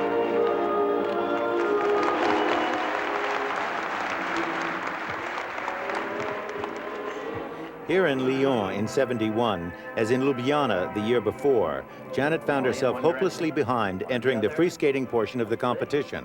Double toe loop. She's held this performance beautifully so far. This was to become the story of Janet's Hey, career. everybody. She skated at a time when there was no short program. I got a leftover pasta Carried and a most hunk the of weight bread. the scoring, and when the greatest skater in the history of school figures, Trixie Schuba, was sharing the ice. And so here, typically, Janet was fifth after the figure, my people. but her free skating ignited the crowd. Listen to this. How has the ice skating been? Look at the marks for Janet I see. Lynn. What are we in the 70s now? 5'9", 5'9", a perfect 6 from the Swiss judge. 5'9" from the American. 5'8", 5'8", another 6 from the Italian. And 5'9". Janet Lynn has skated the performance of her life in the World Championships. But did she win a medal? Janet Lynn has just gotten the bad news in Lyon. Despite her magnificent Oh no, Janet Lynn. performance, she did not win a medal. The best she could pull up to was 4th. New poll is up, by the way. Janet again in the '73 U.S. Championships. An exceptionally superior program so far, beautifully executed. Janet was 19 and might never have stuck around after the '72 Olympics, except that no longer was the scoring system skewed against her. The skating world, having watched Trixie Schuba win the Olympic gold medal, decided it was time for a change. A short program was added. The long program given 50% of the scoring, and the school figures just 30%. So Janet Lynn returned for one final push, hoping it would carry her to a world title in Bratislava.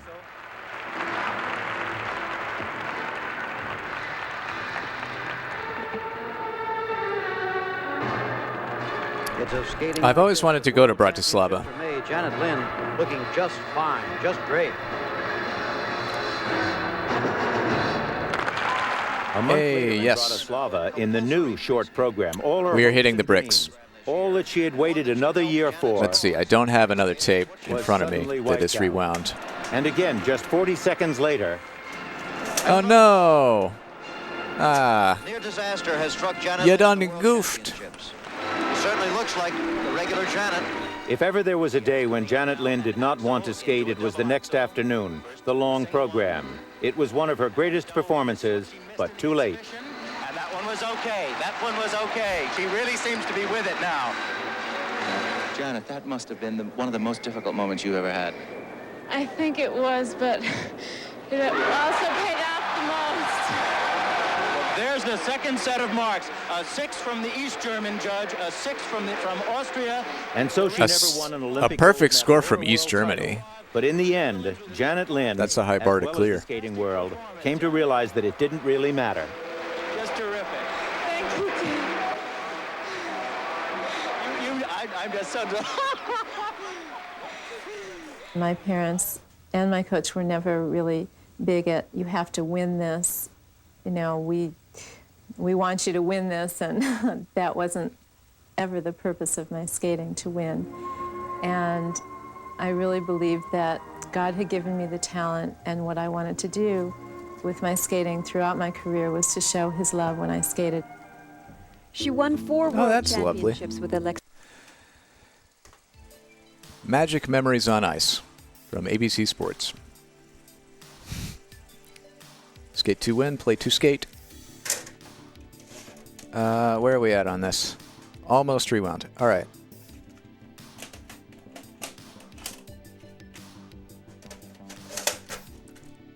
Listen, I'm coordinating a lot of rewinds and a lot of tapes right now. I'm trying to eat pasta. Okay, we're eject, please. I think it's coming. There it goes. Let's just make sure this gets fully rewound.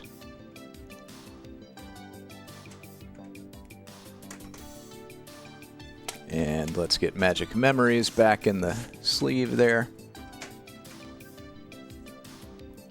Pasta good. Pasta fun. You love it, a pasta. Yeah. So this next tape is, I believe, let's see. All right, that's rewound. There's a lot of multitasking going on here. Let me just pull it up. It is Meet the Met. Favorite opera scenes from 1991 from the New York Metropolitan Opera, sent in by West Coast Deb. It is 101 minutes of the best that opera has to offer. Sponsored by Texaco, apparently. It comes with this little booklet, Meet the Met, that tells you all about the numbers. We got Die Fledermaus in here. We got Götterdämmerung by Richard Wagner. The Magic Flute from Mozart. Let's check this out. If it's good and we like it, we can keep it around as like the Gaither Gospel tape, like the tape that we go to when we just want a little taste of something, and we just watch it piece by piece. But let's see what we got here from Meet the Met. Favorite opera scenes, brought to you by the Metropolitan Opera.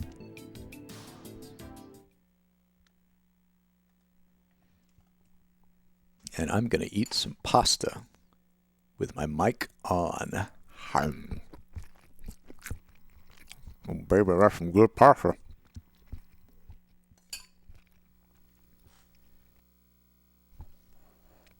Deutsche Grammophon.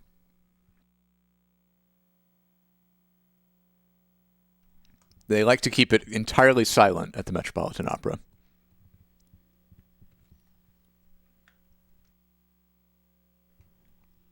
I do find this an odd choice that there's no audio on the tape yet. There we go.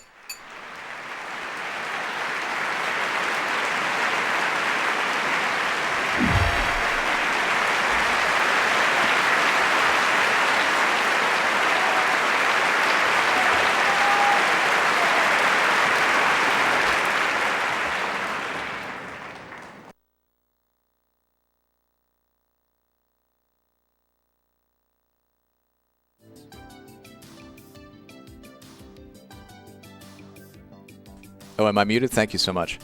I just want to briefly read from the program. Unmute. Unmute? Unmute. Yeah, there we go. Thanks. No, unmute. You hear me, right? Yes, okay. This is the Magic Flute. I was saying this is opera, so it ain't gonna be in English. So that's why they give you the program. So this is from The Magic Flute by Mozart. It is the overture. From Act 2, dialogue. Zurich, Ove die Königin der Nacht. The Queen of the Night, Monostatos Pamina.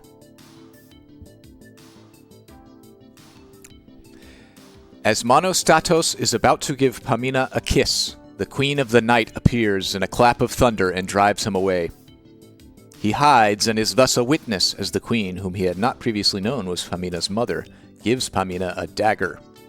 She has given up any hope of help from Tamino, and now, in any case, is more intent on revenge than on rescuing her daughter. She orders Pamina to murder Sarastro. And then there is also, from the Queen of the Night, a later dialogue thing. Der hohle Rache kocht in meinem Herzen. The Queen gives vent to her feelings of revenge and threatens to disown Pamina if she does not bend to her mother's will and kill Sarastro. So that's what's going on in the Magic Flute in this section. I hope that clears it up.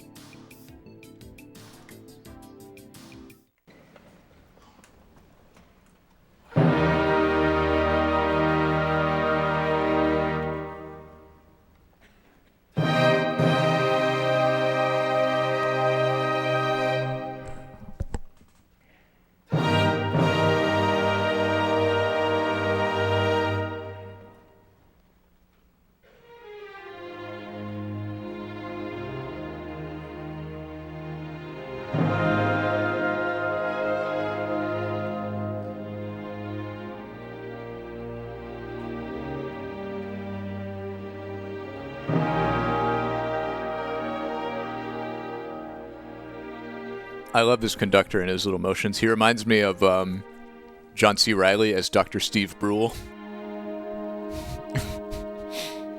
And I'm just imagining Dr. Steve Brule conducting an opera orchestra.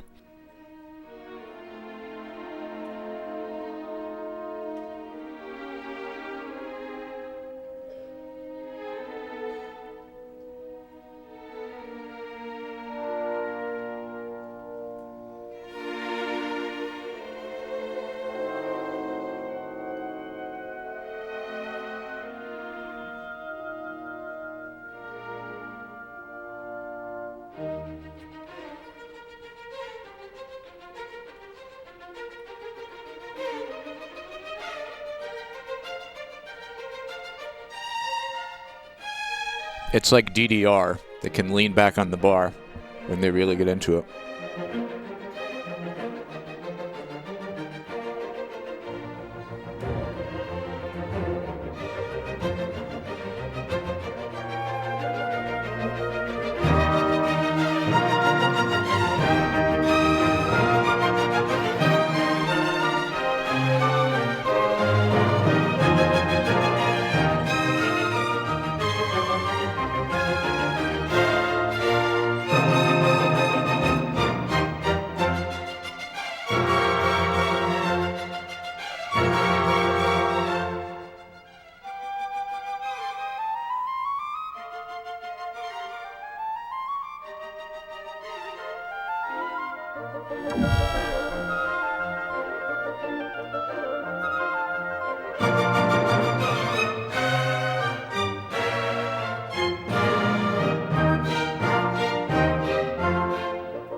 You know it. I love seeing them ghosts pop up.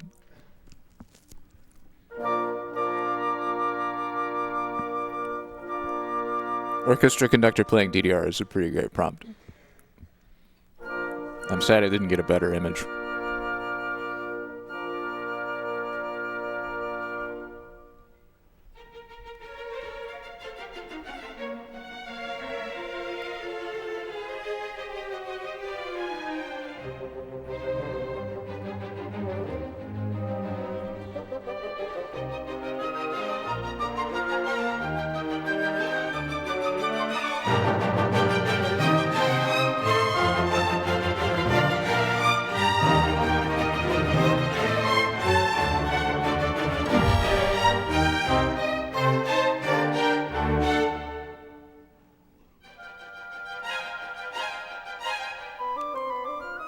Okay, that's like a pachinko hall or maybe a big plane.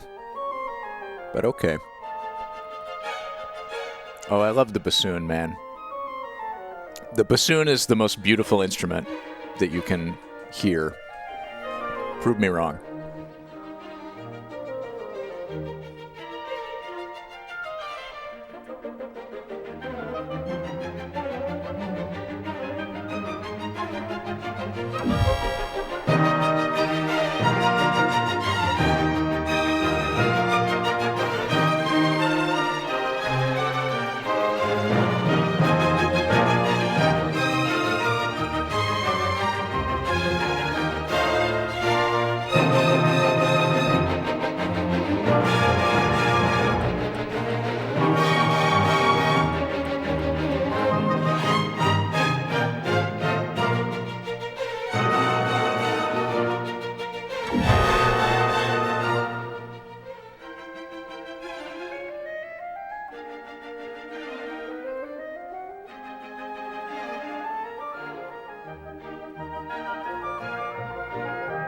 I want to see Conductor Dave conduct an orchestra now, too.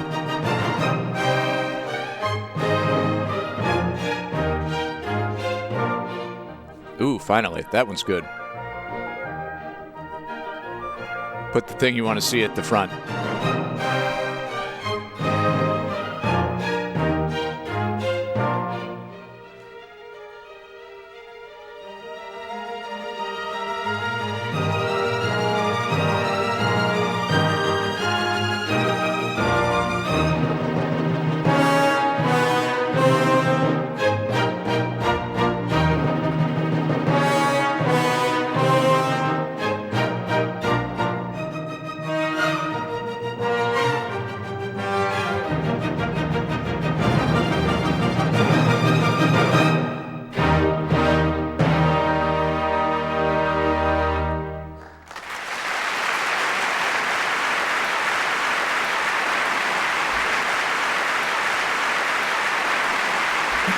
Yay.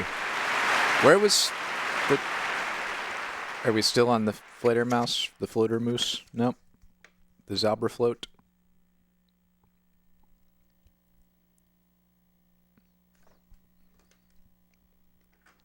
Oh, this is the dialogue. Okay.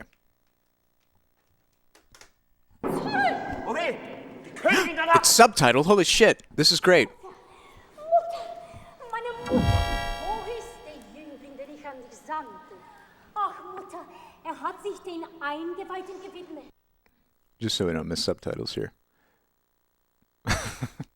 That's pretty good too. Eingeweihten, bist du mir auf ewig entrissen. Entrissen? Oh, fliehen wir, liebe Mutter. Unter deinem Schutz trotz ich jede Gefahr. Schutz? Deines Vaters Tod ging meine Macht zu Grabe. Mein Vater? Übergab freiwillig den siebenfachen Sonnenkreis den Eingeweihten. Diesen mächtigen Sonnenkreis trägt Sarastra auf seiner Brust. Siehst du hier diesen Stahl? Er ist für Sarastra geschaffen. Du wirst ihn töten und den mächtigen Sonnenkreis mir überliefern. Aber liebste Mutter... Kein Wort!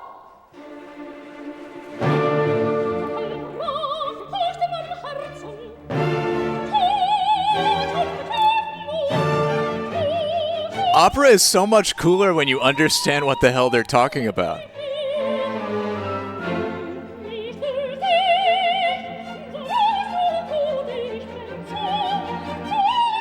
Like, sometimes I would listen to World of Opera on NPR, and they would, like, break in between the acts and, like, explain what was happening. But just getting subtitles is great.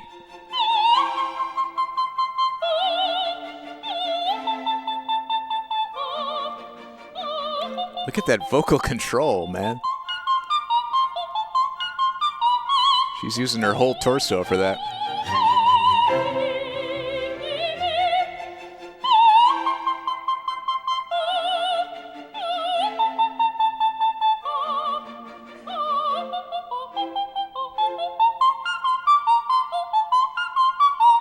And like projecting that to an entire opera hall is pretty amazing.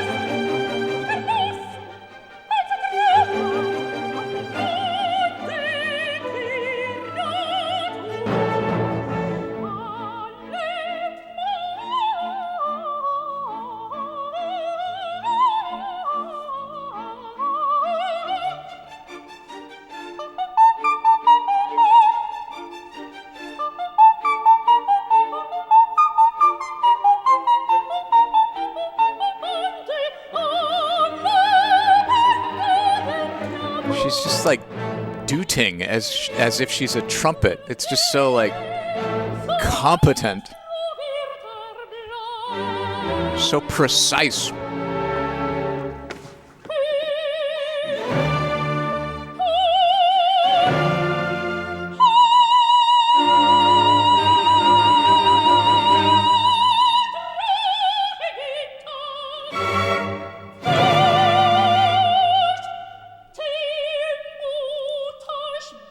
Do they do opera performance? I know they give you like a libretto that has where you can read along. Hey, that was great. But do they do live performances now where they like subtitle, like have screens with the subtitles? I've been to deaf theater where they do that, and it seems great. Oh, that's awesome. I want to go to the opera now. Our next performance is Il Trovatore by Giuseppe Verdi. Do we want to? Do we want another opera performance, or do we want to hit the bricks? I don't have any other tape picked out. I'm kind of digging this. The pasta was great, yeah. Reheated, just as good. Okay, Il Trovatore from part 3. I mean, we're not going to finish this, but I am interested in watching more of this in future streams. So this is from Il Trovatore. Is that the same as La Traviata, or are those different? Il Trovatore. The Troubadour is an opera in 4 acts by Giuseppe Verdi. So in part 3 of Trovatore, we have a dialogue where Leonora and Manrico speak first. They say, "Quali diarmi fragore?" And Manrico says, "Ah, si ben mio." Leonora and Manrico prepare to be married, but she is uneasy with thoughts of the attack on Castellor, which is to come at dawn. Manrico reassures her, telling her that love will strengthen him in the face of death at his enemy's sword. Oh, that's great. This is great stuff. This is juicy. It turns out people have been going to the opera for all these years for some good reasons. It's true entertainment, man. It's like pro wrestling, but it just with different trappings. And then we have another scene with Leonora, Manrico, and Ruiz. L'onda di suoni mistici. And then Manrico, Leonora, Ruiz, and chorus saying Di che la pira. I don't know how I'm supposed to interpret these sections, but here's what it says. I think that's it gives you just lines so that you can identify who is speaking by like the first lines that they say. I guess, I don't know. As they are about to approach the altar, Ruiz rushes on with news that Azucena has been sentenced to death at the stake. Manrico resolves to save her and orders his men to prepare for battle. So we have a scene with 2 lovers who are about to be married, but she's uneasy because the place is going to get attacked and he's going to be killed. And he's like, no, I'm not going to be killed. I'm good. And then after that, we have a marriage scene where somebody's been sentenced to death. And Manrico, the groom, resolves to save her and orders his men to prepare for battle. So that's what we're getting into here.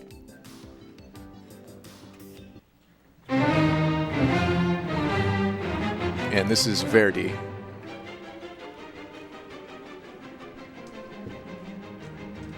This is a great like introduction to opera. Hell yeah. The Met.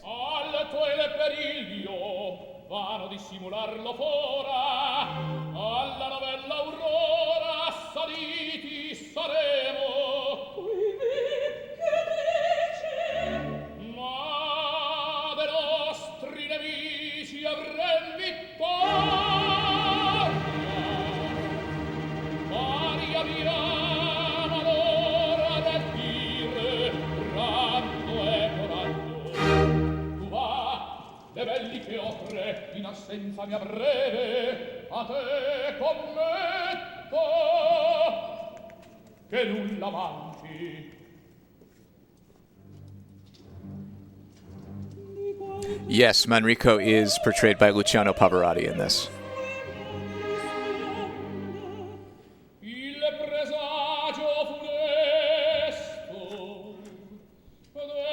It has a cast list too.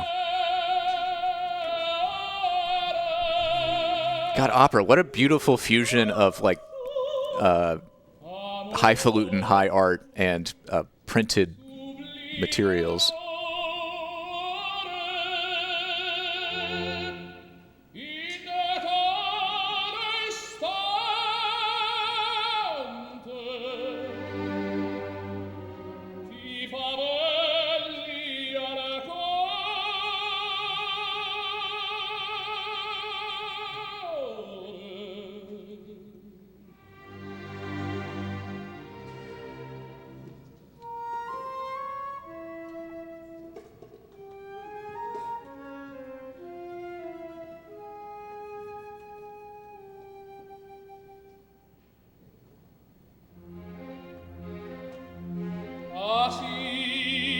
ben mio con l'essere io tuo, tu mia consorte. Avrò più d'alma intrepido, il braccio avrò più forte. Hey, Green Day Rock with 5 gift subs. Thank you.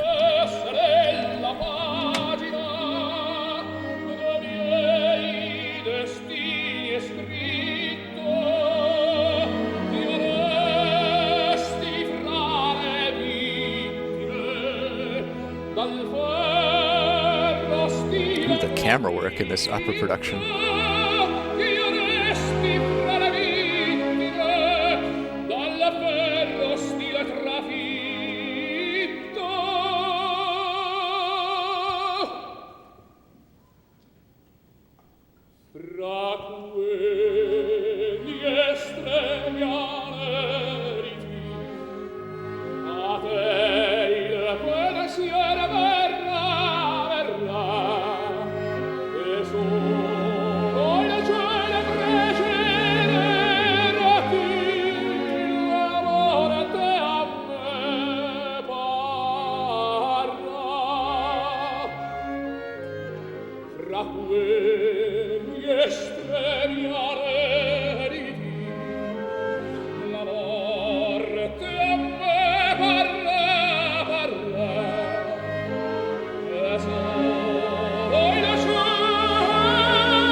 I think they're making this the artistic choice of, like, when it's a long line it's a line that's sung very lackadaisically over a long time and stretched out. They just give you the line up front and then don't subtitle it.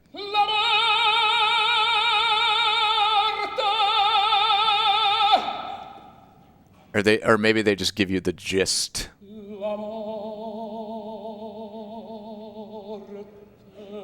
Because he's talking about death now. I don't remember that. But it has been a while.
This is great.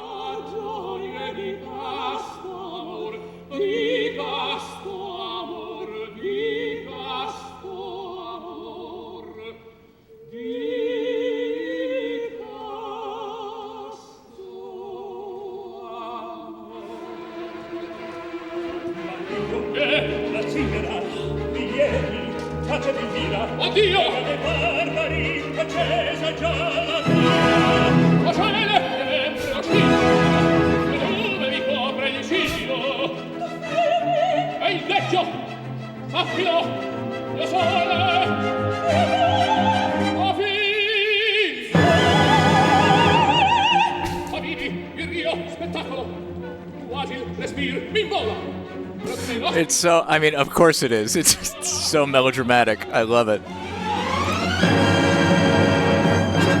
So over the top, so operatic. There's like a joy in the earnestness of just being so bombastic about everything.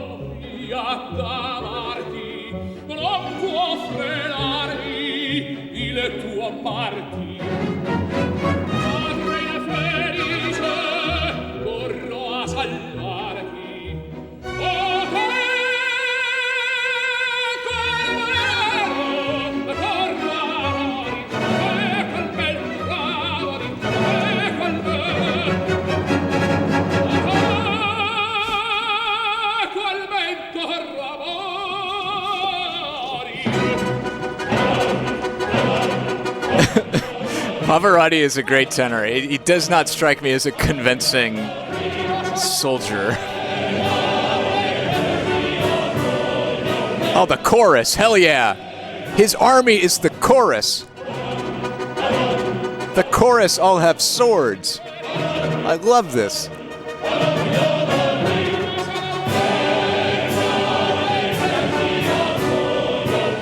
The Met goes all out on the costumes, certainly.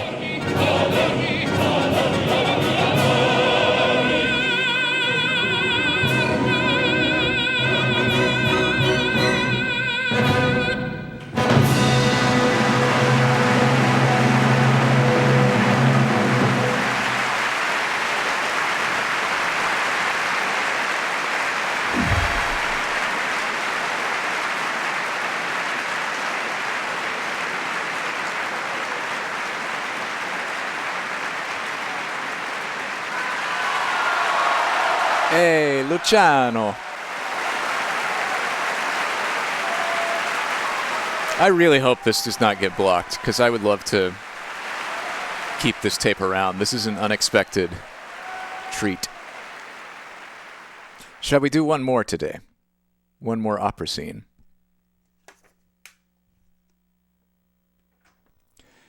This is Ariadne auf Naxos by Richard Strauss. From the opera, Ariadne speaks first. Es gibt ein Reich, wo alles rein ist. Immersed in mourning, as in grief, mourning, Ariadne conjures up a vision of Hermes, the messenger of death, who will release her from her burdensome life and lead her into the realm of the dead. All right, let's do it. I think this is a good tape to end on after one or two more opera scenes.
Yeah, I would have made the same mistake.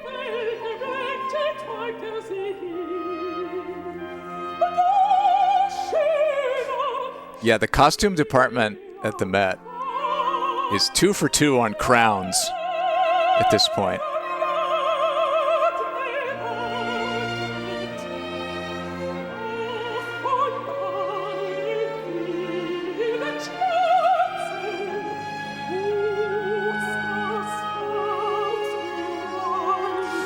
Yeah, I mean the Met is certainly in North America. It is the opera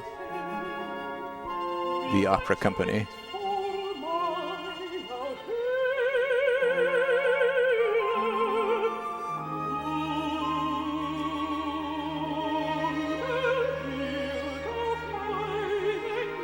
I don't know how it compares to the Royal Opera or whatever the UK might have, but probably comparable, if not more renowned.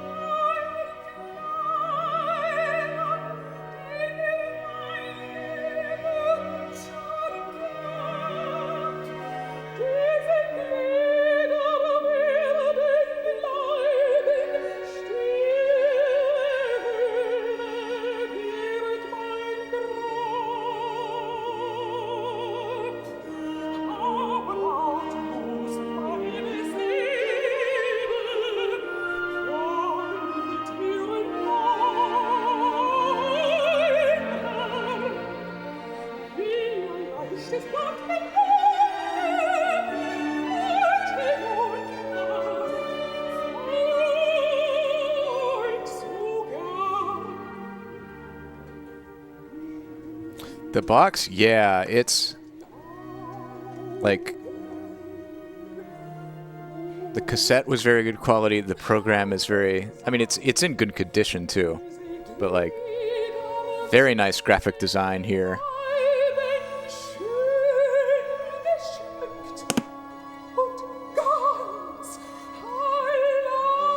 Yeah, it's a very well constructed case.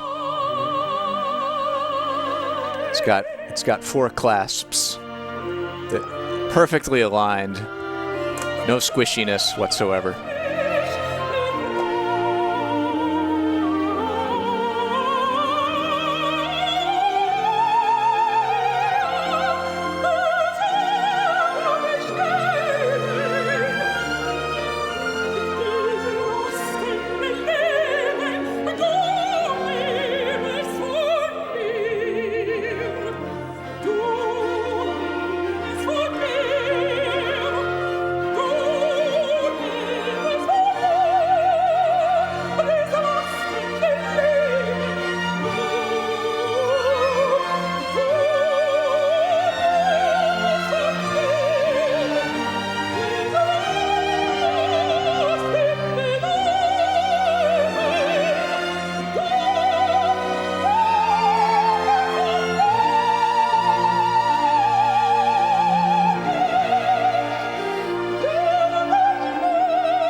That I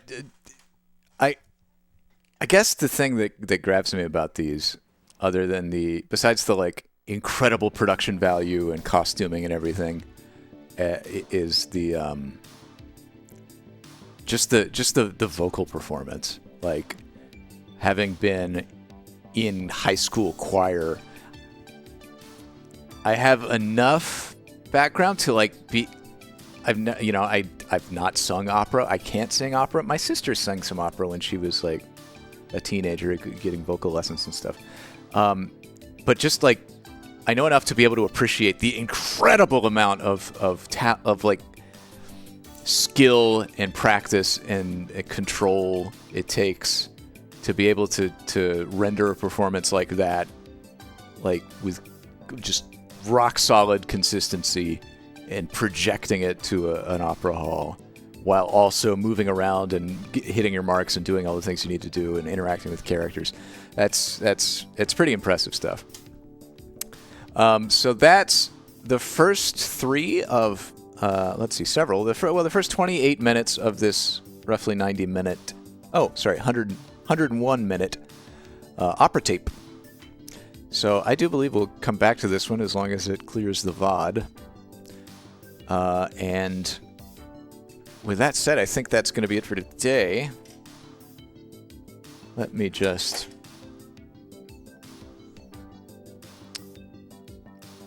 refresh here. What have we learned? So we got this whole stack of tapes, man. It's great. Thank you for being here and helping me get through these. We got Faithful Under Trials, Jehovah's Witnesses in the Soviet Union. Legendary performances. We learned a lot about tires today. We learned that we're bizarrely fascinated by tire rubber.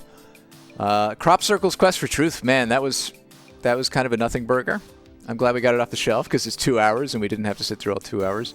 The Family First, I really enjoyed the costumes. Well, I say costumes as if they're opera costumes. I enjoyed seeing the fashions of people in 1992. Tony Little was a little creepy.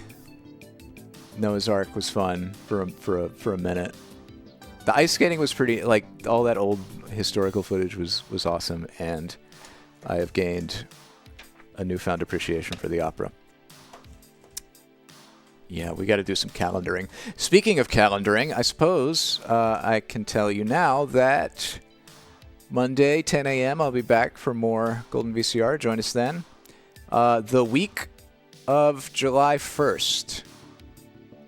So actually, next Saturday, there will be no stream.